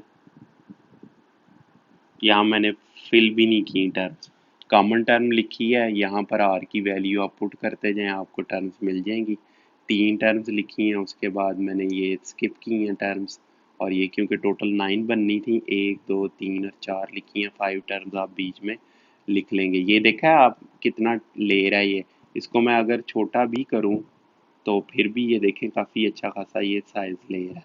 तो ये कहने का मकसद था मेरा कि आप लोग, इसलिए मैं कह रहा था कि अवॉइड करें इस तरह के बड़े बड़े क्वेश्चंस को पेपर में करने से। ये देखें नीचे, ये उसने सही एक्सपेंशन नहीं की थी, तो उसकी फिर मैंने अच्छी तरह एक्सपेंशन करके वो भी लिख दिया नीचे। ये क्वेश्चन देखें कितनी स्पेस ले रहा है, सिर्फ 4 टर्म्स थी। अगर खुदा ना खास्ता इनमें से कोई एक आधी टर्म गलत हो जाए, तो आपको फिर ये पूरी तीनों लाइंस कट करके दोबारा वो लिखनी पड़ेगी, और अच्छा खासा टाइम आपका लग जाएगा। इस पॉइंट ऑफ व्यू से मैं कह रहा हूँ कि पेपर में अवॉइड, लेंथी क्वेश्चन अवॉइड करने की कोशिश करें अगर कर सकते हैं तो। लेकिन आपको मेंटली और वैसे तैयारी करके जानी है कि ये कोई भी क्वेश्चन मुझे अटेम्प्ट करना पड़ सकता है। मैंने पेपर में 8 क्वेश्चन आए थे, और उनमें से 7 अटेम्प्ट किए थे। और मैं तंग पड़ चुका था। 8वां भी मैं कर सकता था, लेकिन 7 करने के बाद मुझे यकीन हो गया था कि आई विल गेट 100। ठीक है, और एक दफ़ा पेपर मैंने चेक किया और उठ के आ गया बस मैं। कोई आधा आधा घंटा पहले ही मैं पेपर छोड़ा है। साल तो 3 घंटे का पेपर था, कोई 1.5 पौने 2 घंटों में सॉल्व कर लिया। उसके बाद मैं थोड़ी देर देखता रहा पेपर को, पेपर दिया और आ गया मैं वापस। चलें जी, ये उस ज़माने की बात है जब 2002 का सॉकर वर्ल्ड कप हो रहा था। शायद आप अभी तब पैदा भी नहीं हुए थे। ठीक है, सॉकर वर्ल्ड कप था, और जब मैं घर आया था तो शायद ब्राज़ील का मैच था। किसके साथ था वो मुझे याद नहीं है। मे बी तुर्की के साथ भी एक हुआ था, और एक कोरिया के साथ भी शायद इनका हुआ था कोई मैच। या नहीं, एक इंग्लैंड के साथ हुआ था, वो तो शायद प्री क्वार्टर फाइनल में था। इस तरह कोई मैच था ब्राज़ील का किसी के साथ। जब मैं घर आया था तो वो आके देखा था मैच। ठीक है जी, चलें, ये हो गया, ये आंसर है इसका। ये अब आगे इनको एक्सपेंड करना है। ठीक है, 0.97 को 1 - 0.03 के हमने लिख लिया, वो ये आंसर आ गया। 2.02 को 2 + 0.02 करके एक्सपेंड किया, ये आंसर आया। ठीक है, आपने स्टेप्स कंप्लीट करने हैं, मैं स्किप कर रहा हूँ यहाँ। इसके लिए इसको एक्सपेंड करने के लिए 9.98 को 10 - 0.02 लिख लिया। उसके बाद 21 पावर 5 को एक्सपेंड किया, तो ये 20 + 1 पावर 5 लिख लिया हमने। ठीक है,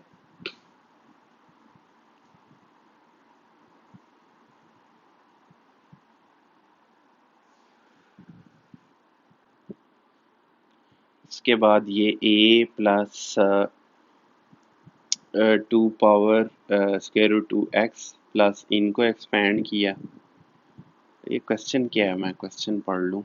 क्वेश्चन क्या है जी, क्योंकि फिर उसके बाद मसला होता है। अच्छा, सिंप्लीफाई करना है इनको, कोई मसला नहीं है। ये देखें, पेज बचाने के लिए मैंने, क्योंकि पेज में जगह नहीं थी, नहीं तो मैंने ये साथ ही इकट्ठा लिख देना था, इसलिए फिर इसको एक्सपेंड किया, फिर इसके बाद इसको एक्सपेंड किया। अब इनको ऐड कर देंगे आपस में, तो नेगेटिव टर्म्स कैंसिल आउट कर जाएंगी एक दूसरे को, और ये ऐड कर लिया मैंने। ठीक है, आपने इनको सिंप्लीफाई करके ऐड खुद करना है, मैंने टर्म्स लिख दी हैं, आपके सामने है ये। ठीक है, उसके बाद इन बिल्कुल उसी तरीके से पहले इसको लिखा, एक्सपेंड किया, फिर इसको लिखा और एक्सपेंड कर दिया। ठीक है, आंसर आपके सामने है।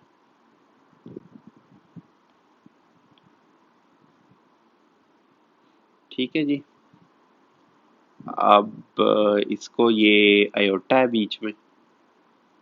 ठीक है, कोई मसला नहीं है, चले मैं इधर थोड़ी देर रोक देता हूँ, पहले इधर रोक देता हूँ। एक्सपेंड द फॉलोइंग, यहाँ रोका, देख लें आप, इसको एक्सपेंड किया पहले, उसके बाद इसको एक्सपेंड किया, फिर इन दोनों को ऐड कर दिया, सब्ट्रैक्ट करना तो सब्ट्रैक्ट कर दिया। हाँ जी, सब्ट्रैक्ट करना, सब्ट्रैक्ट करके ये आंसर आ गया 82 आयोटा आपके पास। इसको आप वेरीफाई भी कर सकते हैं डायरेक्ट जाके वहाँ। चले मैं इसको चले वेरीफाई करते हैं।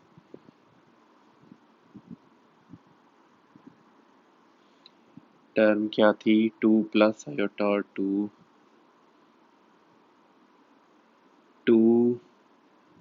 + आयोटा पावर 5 -2 - आयोटा पावर 5।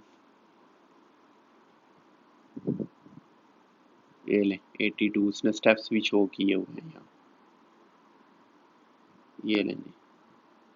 ठीक है जी, चलें,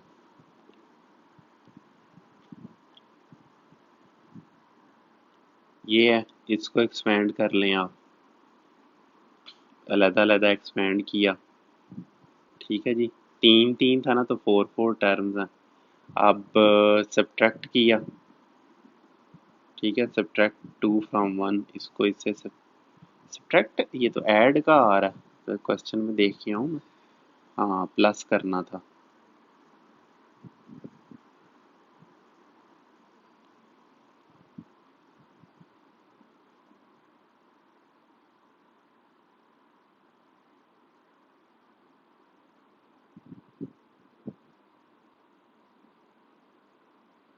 ये देखें, ये उसने आंसर लिखा हुआ था, ऐड ऐड करना है इधर, ऐड, सब्ट्रैक्ट नहीं, ऐड।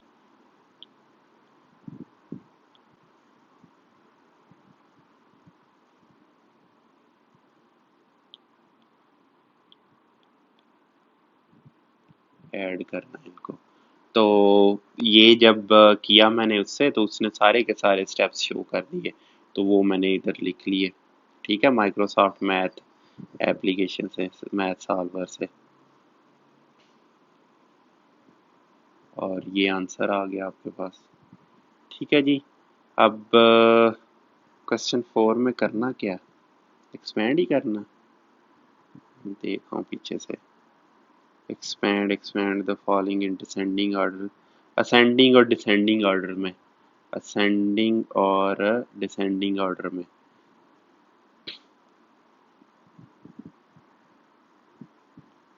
ये देखें, अब इसमें 3 टर्म्स हैं और बाइनोमियल एक्सपेंशन से हमने करना है, तो ए इसको ले लें पहले। अच्छा, पहले ए ये ले लिया मैंने, ए 2 + x को ए ले लिया और -x² को x ले लिया। ठीक है, एक गलती इसमें ये हुई है कि ये x² है, ये x² है, ये x² है, ये x² है और ये x² है। अच्छा, अब देखें आप, ये फर्दर इसको एक्सपेंड करना बनता है। इसको फर्दर आप पहले तो ये टर्म ए बी सी या एक्स सिंगल वेरिएबल होता था, अब ये फर्दर 2 टर्म पर ये खुद ब खुद एक बाइनोमियल एक्सपेंशन है। ये एक बाइनोमियल एक्सपेंशन है, ये एक बाइनोमियल एक्सपेंशन है। तो वो वैल्यूज आपको यहाँ पुट करनी है, वो मैंने आपको यहाँ से एक्सपेंड कर दी, इसको यहाँ पर एक्सपेंड कर दिया। इसको अब आप पुट करेंगे इसमें वापस, और उसको आप पुट करके एक्सपेंड करके तो आपको वो आंसर मिलेगा, ये आंसर आएगा। ठीक है, मैंने ये स्टेप्स स्किप किए हैं, तो ये स्टेप्स अब आपने खुद पूरे करने हैं। इसमें भी वही किया, आप इधर x² सही लिखा। ठीक है जी, इसमें भी वही किया और एक्सपेंड किया इनको। अब ये नेगेटिव टर्म्स, इनको भी आपको एक्सपेंड करना पड़ेगा, और एक्सपेंड करके आपने यहाँ पर लिख देने हैं, यहाँ पर। और ये इसको और इसको आकर यहाँ पर लिख के इसे एक्सपेंड कर लेना आपने, और फिर ये आ जाएगा आंसर जो कि मैंने उससे वेरीफाई किया, बल्कि उसी का आंसर लिख दिया यहाँ पर। अब इसको भी एक्सपेंड करना है, इसमें भी वही मैंने काम किया कि 1 - x ये है, इसको एक्सपेंड करें, इसको करें, फिर टोटल ओवरऑल को एक्सपेंड करके असेंडिंग ऑर्डर में आप लिखेंगे। असेंडिंग ऑर्डर, ये डिसेंडिंग ऑर्डर में लिख दिया हुआ उसने, असेंडिंग ऑर्डर में इस तरह लिखा जाना था। 1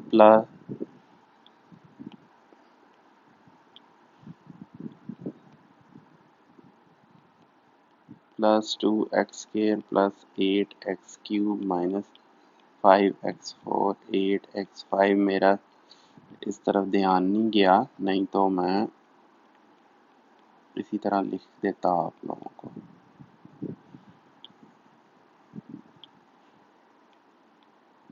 ये असेंडिंग ऑर्डर,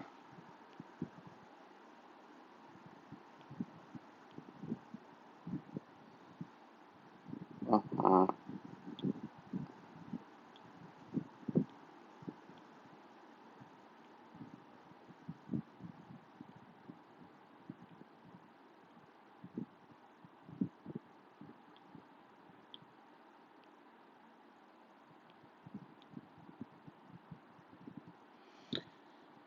चलें।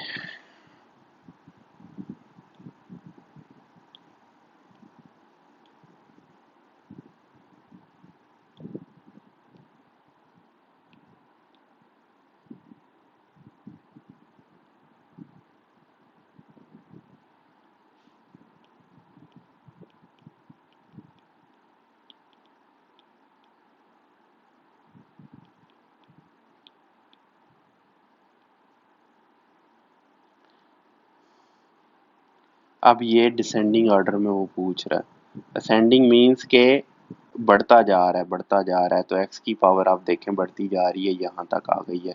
यहाँ पर x की पावर 0 है, यहाँ पर x की पावर मैक्सिमम 8 है। अब उसमें उल्टा करना है, डिसेंडिंग में लिखना है। इसको भी फिर असेंडिंग में लिख दूँ मैं आपको,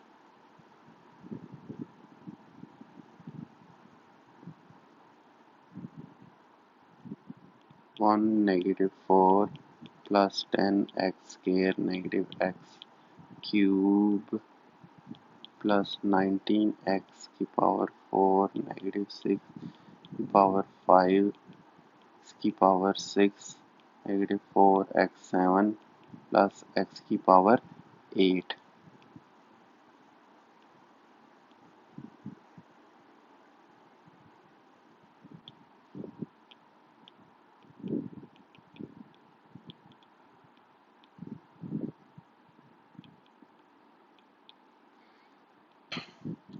पहले ही आप इधर से कोशिश करें कि जब आप इसको एक्सपेंड करेंगे तो आपको इसी में असेंडिंग में ही मिलेगा। ये सॉफ्टवेयर ने डिसेंडिंग में लिख दिया हुआ है, आप जब एक्सपेंड करेंगे तो नेचुरली आपको असेंडिंग में ये मिलेगा। अब तो इससे पिछला क्वेश्चन भी असेंडिंग में ही लिखना था।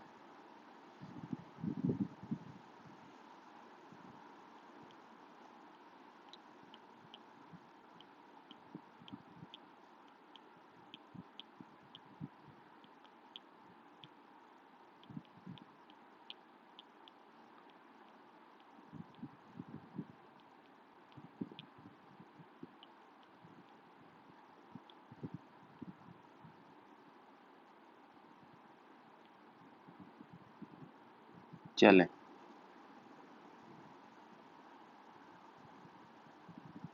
अब डिसेंडिंग में बिल्कुल वो पिछली तरह की क्वेश्चन है, सिर्फ ये है कि डिसेंडिंग में हमने लिखना है। और जब आप इसको इस तरह से एक्सपेंड करेंगे कि इसको ए ले लेंगे या इसको ए ले लें और इसे एक्स ले लें, ठीक है, बिल्कुल इस तरह किया तो ये खुद ब खुद ही डिसेंडिंग में आ जाएगा। ये लिखा ही डिसेंडिंग में हुआ है, इसको एक्सपेंड करेंगे तो एक्सपेंशन खुद ब खुद डिसेंडिंग में होगी। नहीं होगी तो पहले अब लिख ले जैसे मैंने ऊपर लिख के दिया आपको, ठीक है। ये और ये क्वेश्चन दोनों में इसी तरह आपने करना है, इसको एक्सपेंड करना है जहां पर आप कहीं स्टक हो जाएं, ठीक है। ये देखें ऑटोमेटिकली सॉफ्टवेयर वो जो लिखते ही डिसेंडिंग में है, तो ये डिसेंडिंग में लिखा हुआ है, जाके आप इस माइक्रोसॉफ्ट मैथ से हेल्प ले सकते हैं आप, ठीक है। मेरा नहीं ख्याल इसमें कोई मुश्किल होनी चाहिए आपको, ठीक है, इंतहाई आसान है, इसलिए मैं ज़्यादा इधर तफसील नहीं बता रहा आपको, सिर्फ आंसर लिख दिए हैं, वो आप देख लें। फिर इसको डिसेंडिंग में लिखना है, इसको एक्सपेंड किया, ठीक है। इनकी एक्सपेंशन आप खुद भी कर सकते हैं, ये तो आपको आती है, ये वाली एक्सपेंशन आप सॉफ्टवेयर से कर लें या खुद कर लें तो ज़्यादा बेहतर है, क्योंकि पेपर में तो आपको खुद ही करनी पड़ेगी, ठीक है। एक्सपेंशन के ऊपर फिर एक्सपेंशन लगानी पड़ेगी, तो ये क्वेश्चन ज़रा लेंथी है, इसलिए मैं अवॉइड ही करूँगा पेपर में इनको करने से। अब वो अब इजी क्वेश्चंस आए हैं, ज़रा ट्रिकी हैं थोड़े, लेकिन ये है कि लेंथ ही नहीं है। अब वो कह रहा है कि एक्स की पावर 4 फाइंड आउट करनी है इसकी एक्सपेंशन में, तो पहले आप टी आर प्लस 1 लिख लें, जो कि मैंने ये जर्नल टर्म आपको लिख दी है, ठीक है। अब x की पावर 4 वो कह रहा है, तो वो तब होगा जब r4 होगा, r4 होगा तो x की पावर 4 हो जाएगी, r4 पुट करके तो ये t5 हो जाएगा, r जब पुट करेंगे t4 प्लस 1 हो जाएगा, तो ये आंसर आ जाएगा आपके पास, ठीक है जी, ये आपके पास आंसर आ गया। तो ये x की power -2 in the expansion of this one, -2, तो पहले आप जर्नल टर्म r लिख लें, ठीक है। एन वगैरह की फॉर्म में ना लिखें, जो यहाँ पर है n13 है वो लिखें आप, तो 13 माइनस आर एक्स। अब इसको आप एक्सपेंड करें, ठीक है, तो ये यही रहेगा, इसमें एक्स की पावर -2 है वो आर के साथ मल्टीप्लाई हो जाएगी, और एक्स की पावर -2 आर है, और ये 13 - 3 आर है। अब ये किसके इक्वल होगी, 13 - 3 आर -2 के इक्वल होगी, तो तब हमें एक्स की पावर -2 मिलेगी, और इसका मतलब है कि -2 इज 13 - 3 आर है, तो इसका मतलब है 3 आर इज इक्वल टू 15 है, तो आर 5 है, और उसमें पुट किया तो टी 6 है, और फिर आपने उसमें वैल्यूज़ आर की वैल्यू 5 यहाँ पर पुट कर दें और इसे एक्सपेंड करें, तो आपके पास ये वैल्यू मिल जाएगी एक्स की पावर -2 के हिसाब से, ठीक है जी। कोई इसमें मुश्किल नहीं है, मैं एग्जांपल भी एक्सप्लेन करके आ गया हूँ आपको, ये टी आर में काफ़ी तफसील से आपको एक्सप्लेन कर दिया है। अब यहाँ जल्दी जल्दी आगे जाने का मौका है। ए की पावर 4 पूछ रहा है इन the expansion of this one, अब x नहीं a की पावर हमने देखनी है, तो q, ये 9 था, 9 को उसने q लिख दिया है,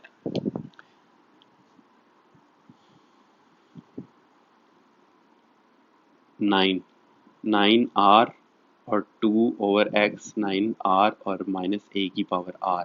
तो जब r 4 होगा तो a की पावर हमारे पास 4 मिल जाएगी, तो 4 पुट कर दें यहाँ पर और इसे एक्सपेंड कर दें, तो ये हमारे पास a की पावर 4 हमें मिल गई। अब वो कह रहा है y की पावर 3 हमने फाइंड आउट करनी है, कौन सी टर्म में होगी ये, तो जनरल टर्म लिखें आप, ठीक है। जनरल टर्म ये हो गया, एक्स ये हो गया, इस केस में नेगेटिव स्क्वायर रूट वाई हो गया, तो 11 सी आर एक्स की पावर 11 माइनस आर, तो इसकी पावर आर हो जाएगी नेगेटिव स्क्वायर रूट वाई की नेगेटिव, और ये आर हो जाएगी। For y power to be 3 r should be 6, y की पावर 3 होगी तो आर 6 के इक्वल होना चाहिए, तो T r plus 1 is equal to 11 C 6, और x की पावर 11 माइनस 6, और नेगेटिव स्क्वायर रूट y की पावर 6 है, ठीक है।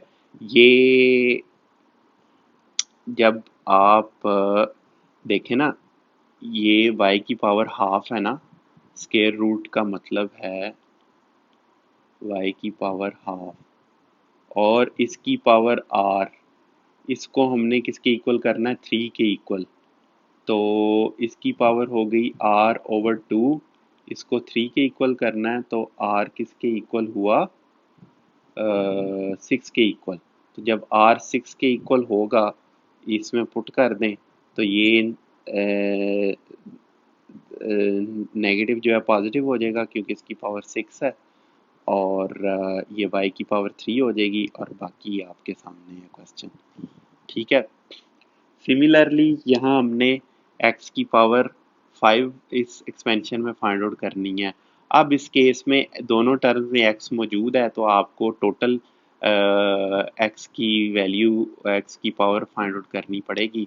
ये हो जाएगा x की power 20 minus 2r negative 3 over 2x, और ये x जब ऊपर जाएगा तो नेगेटिव 1 हो जाएगा, मल्टीप्लाई r से होगा तो नेगेटिव r हो जाएगा।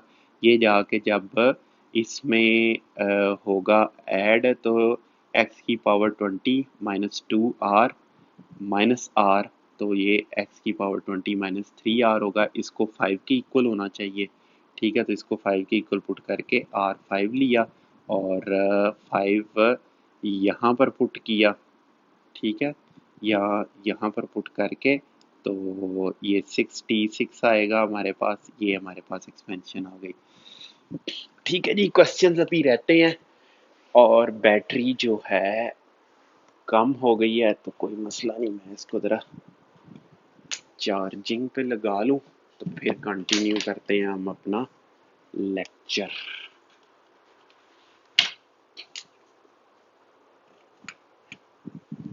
ये थोड़ी लेंथी एक्सरसाइजेस हैं, लेकिन कोई नहीं, हमने भी कर ली हैं सारी, अल्लाह का शुक्र है कर ली हुई है।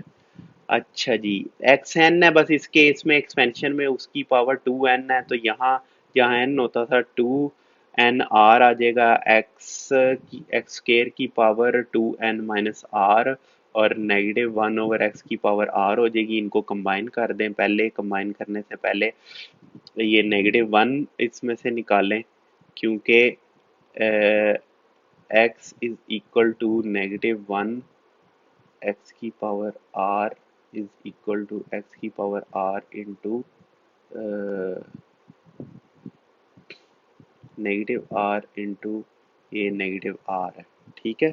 अब ये जाके उधर ऐड होगी, तो 4n माइनस 2r, ये 2 और n मल्टीप्लाई हो रहे हैं आपस में, ये 2n है, यहाँ n को इधर से छोड़ें, ये 2n है, ठीक है जी। 2n r 4n minus 2r minus r, तो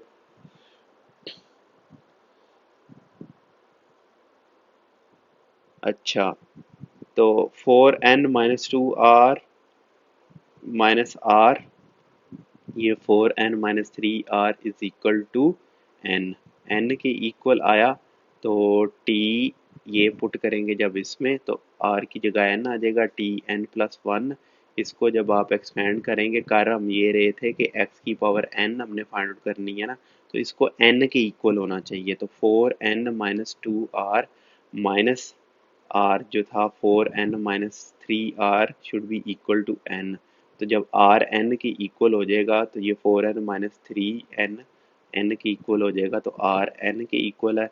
इसको पुट कर दें इसमें, ये पुट किया तो आपके सामने ये आंसर आ गया। ठीक है जी, चले। और इसका कोफिशिएंट कोफिशिएंट कह रहा है कि क्या है, तो कोफिशिएंट ये है।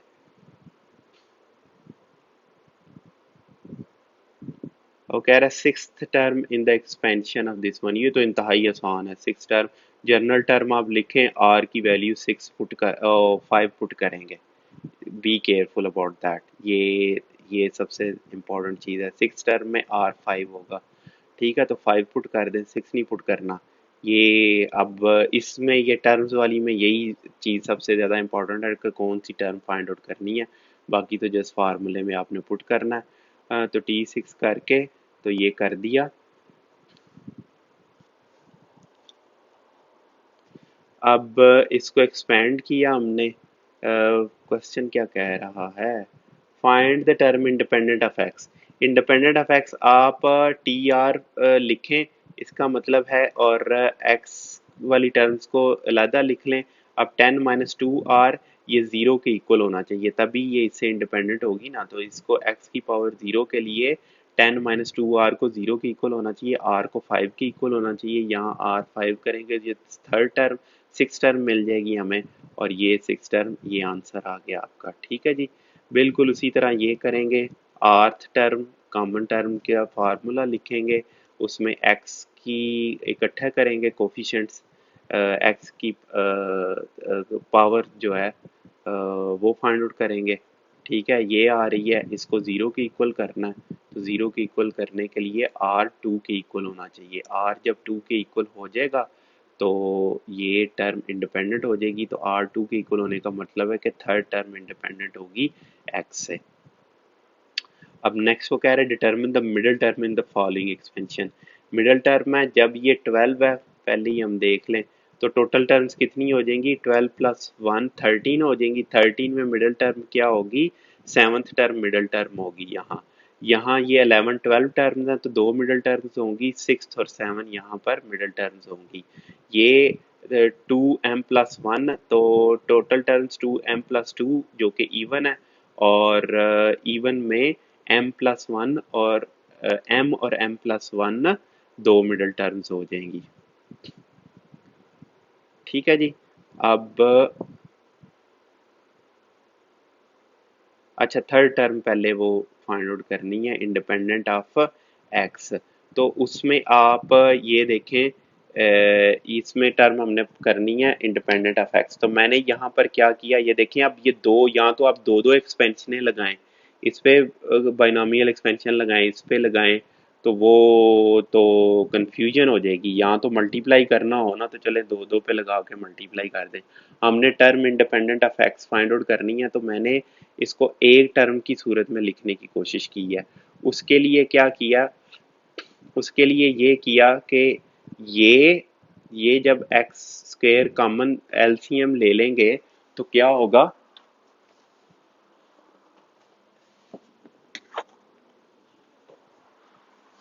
जब एक्स स्क्वायर कॉमन आप ले लेंगे तो 1 + एक्स स्क्वायर ऊपर कॉमन टर्म आ जाएगी। ठीक है जी। अच्छा, तो क्वेश्चन 9 में आप देख रहे हैं कि ये दो डिफरेंट अलजेब्रिक एक्सप्रेशन है हमारे पास, दो डिफरेंट टर्म्स हैं। ठीक है, और दोनों ही बाइनोमियल हैं। इसमें भी दो टर्म्स हैं और इस एक्सप्रेशन में भी दो टर्म्स हैं। अब इसका ये किया कि मैंने इनको एक में कन्वर्ट कर लिया। कैसे, इसका यहाँ से आप एलसीएम लेके तो इसको इस फॉर्म में लिख लें। उसके बाद अगर आप देखें, ये डिनोमिनेटर और न्यूमरेटर मैंने अलहदा कर लिए।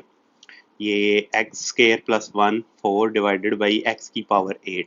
अब जो ये न्यूमरेटर है और ये एक्सप्रेशन है वो सेम है, तो इसकी पावर 7 हो जाएगी। तो ये 1/x की पावर 8 1 + एक्स स्क्वायर की पावर 7। अब हमने टर्म वो फाइंड आउट करनी है जो इंडिपेंडेंट होगी x8 से, x से सॉरी, x से इंडिपेंडेंट कब होगी, जब ये टर्म में x की पावर 8 आ जाएगी, वो डिवाइड होगी x की पावर 8 से। तो x की पावर 0 आ जाएगी हमारे पास। ठीक है, तो इसलिए मैंने सिर्फ इसको कंसिडर किया और टी आर लिख दिया। ठीक है जी।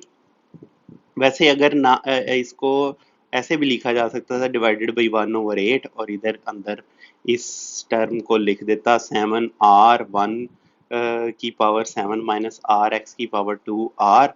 ठीक है जी, ये और यहाँ मैंने r की पावर 8 लेकर आनी है, x की पावर 8 लेकर आनी है।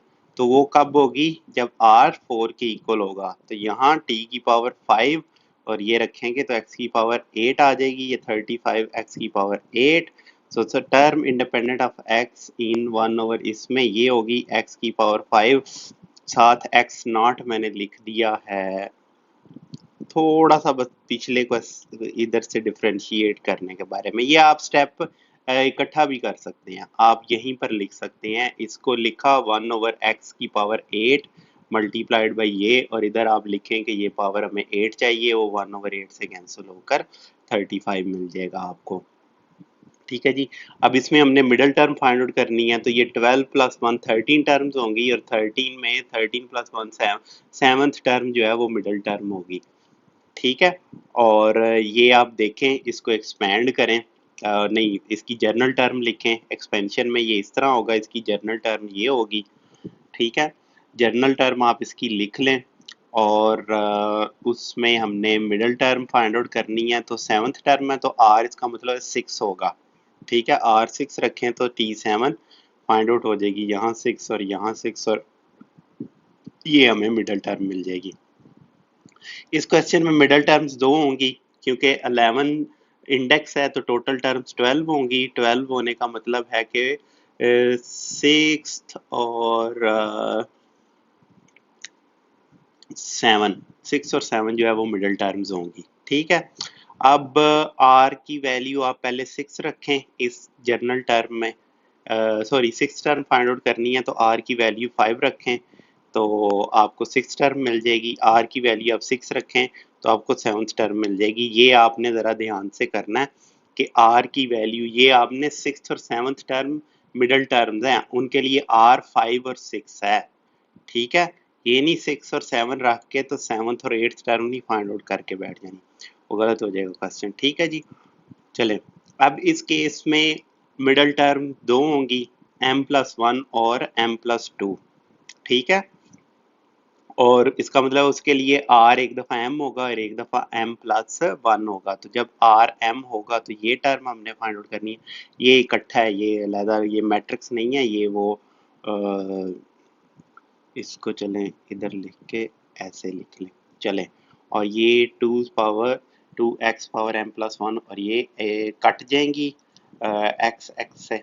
ठीक है, बाकी ये आपके पास m+1 टर्म बच जाएगी, और m+2 टर्म के लिए m आप इधर m+1 पुट कर दें, 2m+1 r ये पुट कर दें, इधर r की जगह m+1 पुट कर दें। ठीक है, और इसको आप सिंप्लीफाई करें इस टर्म को, तो ये टर्म्स आपको मिल जाएंगी, और इसमें 1/x भी होगा आपके पास। ठीक है, इनको बस आप गौर से पढ़ देख लें, आपको समझ आ जानी चाहिए, पूरा क्वेश्चन आपके पास सॉल्व मौजूद है। अब आप इतने मेच्योर होते जा रहे हैं, और होना चाहिए आपको कि बिल्कुल समझे, इंतहाई आसान है ये, स्टेप बाय स्टेप, कोई इसमें मुश्किल काम नहीं है।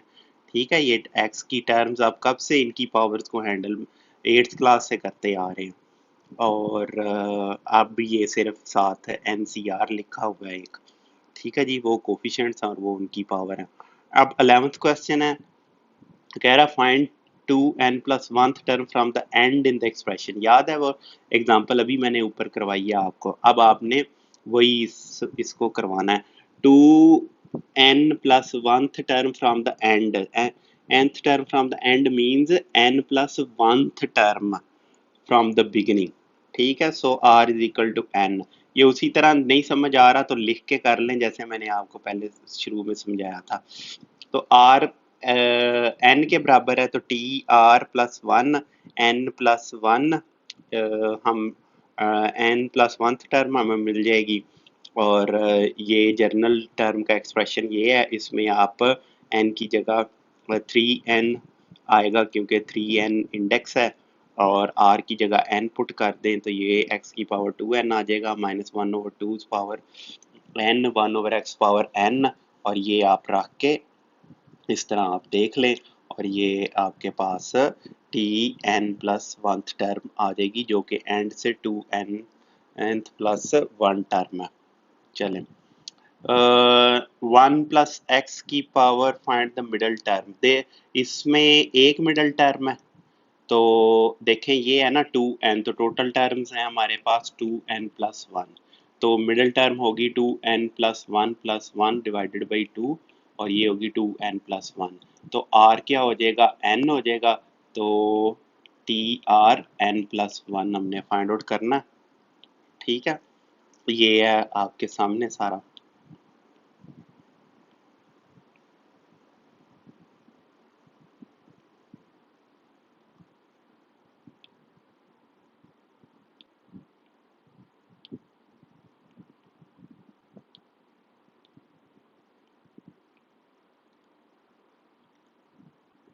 म्यू में बदल दिया है, ये r को ना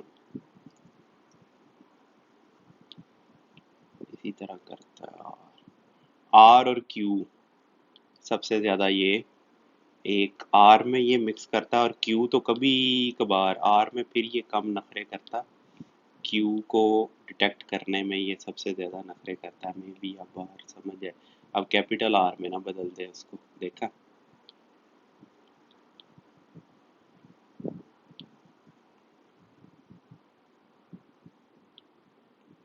तो ये बड़ी मेहनत से नोट्स बनाए हुए हैं मैंने, अब वी में बदल दिया उसने। अच्छा, ये आपको दिखा रहा हूँ कि कितनी मेहनत से पीछे ये नोट्स बनते हैं और ये लेक्चर तैयार होकर आपके पास कितनी मेहनत से पहुँचता है। मेरा नहीं ख्याल कोई भी और चैनल सारे के सारे क्वेश्चंस करवा रहा है इस वक्त। ठीक है, चले इसको ऐसे ही रहने दें, आप समझ जाएंगे कि ये आर है।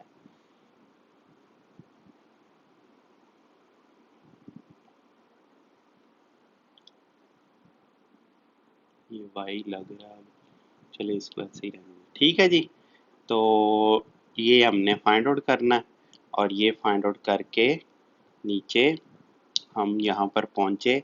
इधर ये जर्नल टर्म सी, उसमें r जो है n के इक्वल है, तो इधर n रख देंगे, तो ये 1 है वैसे वो ख़त्म हो जाएगा, x की पावर n है, 2n/n, 2n factorial n into 2n-1 ये है।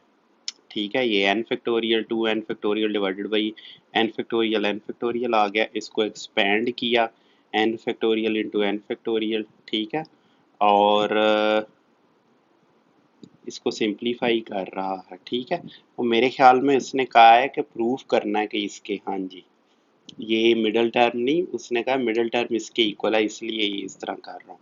ये तो क्वेश्चन तो इधर खत्म हो जाना था। अच्छा, अब इसमें वो जो प्रूफ करना है वो लिख लें तो ज्यादा बेहतर है। 1 × 3 2n-1,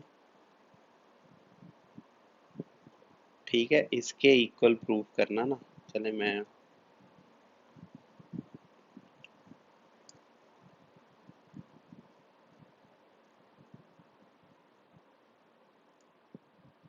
2n-1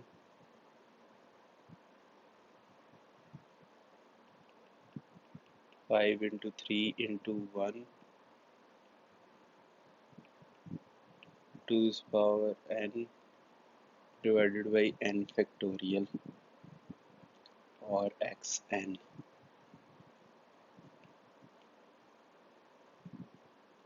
चले, ये इसके इक्वल करना ना, तो इसमें आप देखें पहले क्या किया, इवन और आड टर्म्स को अलग अलग कर लिया, ये इवन हो गई एक एक छोड़ के, ये ली 6 लिया, 4 लिया, 2 लिया, ये टर्म्स ली, और उसके बाद आड वाली इधर लिख ली। अब यहाँ से 2 कॉमन ले लिया, ये देखें ये 2 मल्टीप्लाइड बाई ये 2 मल्टीप्लाइड बाई ये 2, ये n टर्म्स है, तो ये 2's पावर n आ जाएगी और पीछे बचेगा n, n-1, n-2 up to so on. ये क्या है? ये n फैक्टोरियल है। ये n फैक्टोरियल से कट के ये खत्म हो गया और ये पीछे ये पूरी टर्म्स बचेंगी। ठीक है, ये n फैक्टोरियल आ गया और ये पूरी टर्म्स आ गई और ये xn आ गया और ये 2's पावर n और ये यहाँ से यहाँ तक और ये नीचे डिवाइडेड बाई n फैक्टोरियल बचा और ये इसके इक्वल साबित करना था, साबित हो गया। अब 13th क्वेश्चन में क्या कह रहा है? शो, अच्छा ये इससे इसके इक्वल शो करना है, तो ये आखिर में जो एक दो एग्जांपल्स की थी उनका अब यहाँ पर इस्तेमाल होगा। वो जो लास्ट टू एग्जांपल्स थी ना वो वाली यहाँ पर अब इस्तेमाल होंगी। तो इसमें ये इसको इसके इक्वल साबित करना है, तो ये एक्सप्रेशन हम इस्तेमाल करेंगे, इसको 1 के इक्वल पुट कर लें और फिर ये 2n इसके इक्वल आ जाएगा। ठीक है, एग्जांपल करवाई हुई है, वो भी जाके आप देख लें। ठीक है, और जब इधर x -1 के इक्वल होगा तो ये और बाकी जो ये टर्म्स थी जहाँ जहाँ x है -1 पुट कर दें।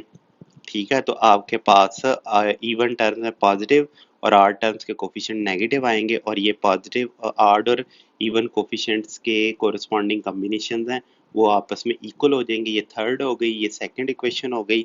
Equation 2 can be written as, इसमें इसको लिखा जा सकता है ना इवन और आड के सम के फॉर्म में लिखा जा सकता है ना, इवन और आड में। तो ये इवन और आड आपस में बराबर हैं, तो हम क्या करेंगे? साबित आड वाली में करना है तो इवन वाली की वैल्यूज यहाँ से उठा के यहाँ पर पुट कर देंगे इसमें। ये इवन वालीज हैं तो इसका मतलब है ये यहाँ पर पुट कर देंगे तो ये और ये सेम हो जाएंगे तो 2 आ जाएगा यहाँ पर और 2 उधर जाके डिवाइड कर देगा और ये इसके इक्वल आ जाएगा और यही हमारा प्रूफ है। ठीक है, इंतहाई आसान प्रूफ है, कोई इसमें रॉकेट साइंस नहीं है। एग्जांपल आपको मैंने करवाई है, कुछ भी नहीं है, इसको एक्सपेंड किया बाइनोमियल से और इसमें पहले x को 1 पुट किया है, फिर ये आ जाएगा और ये एक इक्वेशन बन जाएगी। फिर इसमें x की जगह -1 पुट किया तो यहाँ जिधर जिधर x में की वैल्यू पावर आड है यहाँ पर आड है, x3 के ऊपर आड है। अगर ये इवन होगा तो ठीक है, नहीं आड होगा तो ये भी नेगेटिव हो जाएगा। ठीक है जी, और यहाँ पर पुट की तो ये हमारे पास वैल्यूज आ गई। ठीक है, और इसीलिए ये देखें -1 पावर n हमने लिखा। इवन और आड टर्म्स आपस में एक दूसरे के इक्वल हो जाएंगी। ठीक है, हमने इसको इवन कंसिडर कर लिया ना, n को हमने इवन कंसिडर कर लिया। अगर ये n आड होता तो फिर ये उधर चले जाना था। ठीक है, इवन और आड टर्म्स बराबर होंगी इक्वेशन, लेकिन n वो जब कोई वैल्यू होती तो फिर होता ना। अब तो n जर्नल है तो इवन ही कंसिडर किया जा रहा है, ये जो भी है। अच्छा जी, आड अगर करेंगे तो फिर उधर चला जाएगा।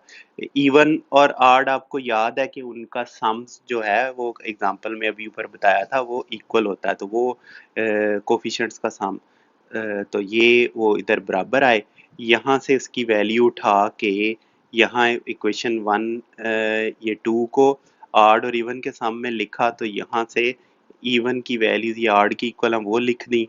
तो ये और ये क्योंकि इक्वल हो गया आपस में। ठीक है, मैंने ये स्टेप स्किप किया है, तो इसको बल्कि लिख देना चाहिए, ये स्टेप आप कंफ्यूज ना हो जाए। ये स्टेप मैं आपको लिख दूं यहाँ तो ज़्यादा बेहतर है।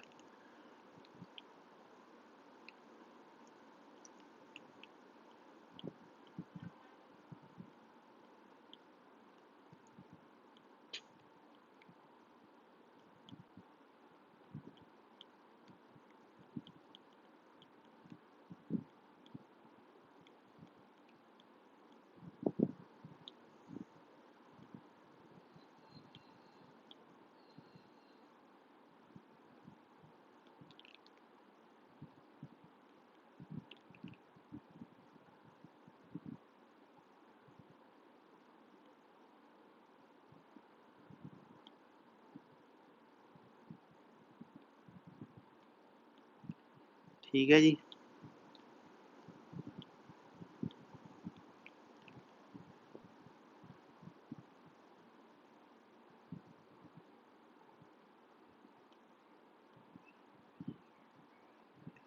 ये लें।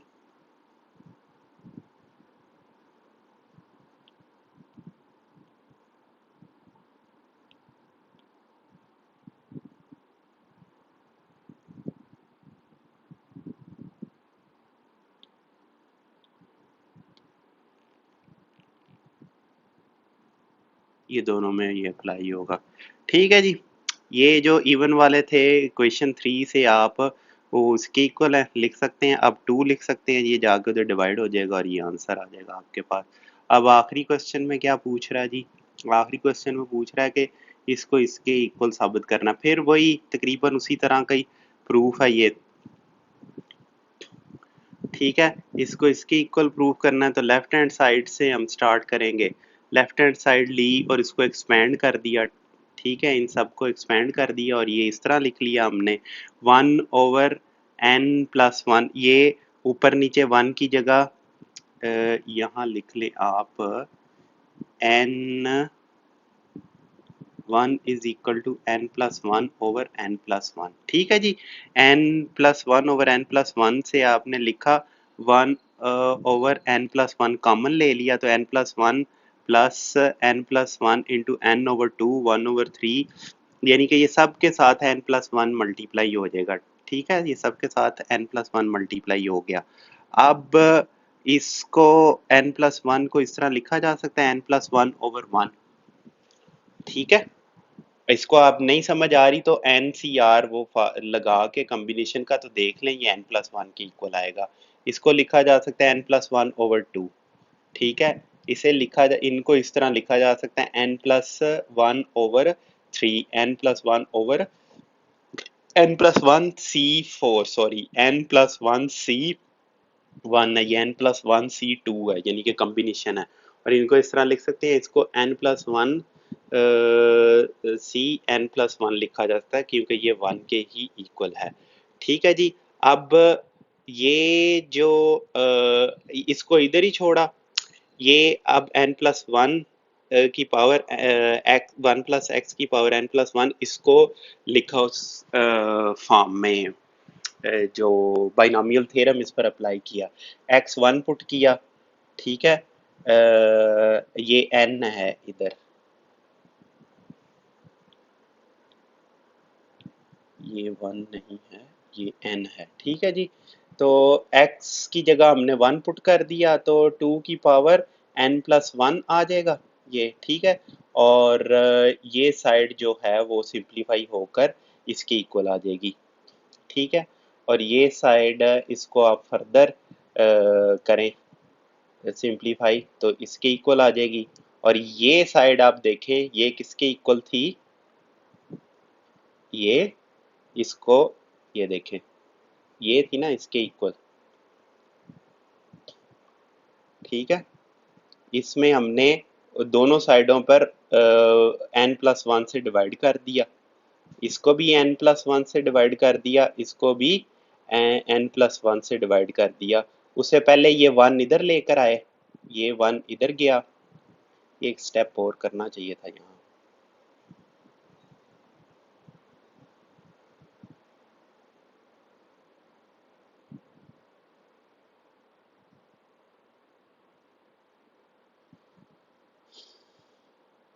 2n+1 -1 n+1 1 n+1 2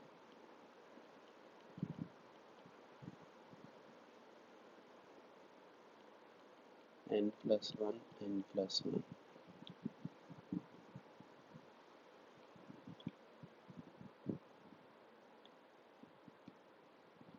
ठीक है जी, ये लिखना चाहिए था एक। अब इधर और इधर हमने n+1 से डिवाइड कर दिया। ठीक है, ये साइड और ये साइड n+1 से डिवाइड कर दिया, तो ये आप राइट हैंड साइड किसके इक्वल आ गई है? ये बिल्कुल ये इसके इक्वल थी ना, ये ऊपर वाली हो गई है ना। ये ऊपर वाली क्या थी? ये लेफ्ट हैंड साइड थी। तो इसका मतलब है कि ये लेफ्ट हैंड साइड, ये सारी लेफ्ट हैंड साइड के इक्वल है और ये इसके इक्वल आ गई है और ये साबित हो गया। ठीक है, चलें, आपको मुबारक हो, ये एक्सरसाइज ख़त्म हुई। ज़रा थोड़ी लेंथी एक्सरसाइज थी और मुश्किल तो नहीं मैं कहूँगा, लेकिन होशो हवास कायम रख के आपको ये एक्सरसाइज करनी पड़ेगी, नहीं तो गलतियाँ काफ़ी होंगी। मैंने पहले ही कहा है, ये देखें क्वेश्चन कितने कितने लेंथी हैं, इनको मैं तो अवॉइड ही करूँगा, किधर ये क्वेश्चन और किधर सेवन्थ चैप्टर के क्वेश्चन जो एक लाइन में इस तरह हो सकते हैं, बल्कि जहन में हो जाते हैं, उसके बाद लिखने पड़ते हैं बस। ठीक है, वो पढ़ते सारी बंदा अपने जहन में वो क्वेश्चन कर चुका होता है और उनको लिखना पड़ता है। और किधर फर्ज करें, आपको इधर आके पता चला, ये जैसे मैंने एक स्टेप छोड़ा है, आप पेपर पे एक स्टेप इस तरह ऐड कर लेंगे, यहाँ तो ये सॉफ्टवेयर है, इसमें मैंने इजीली ऐड कर लिया। तो इसलिए मैं तो पर्सनली इस पेपर में, वैसे ये बहुत प्रैक्टिकल है, मैं आपको बता रहा हूँ, इंतहाई ज़्यादा प्रैक्टिकल ये चैप्टर है।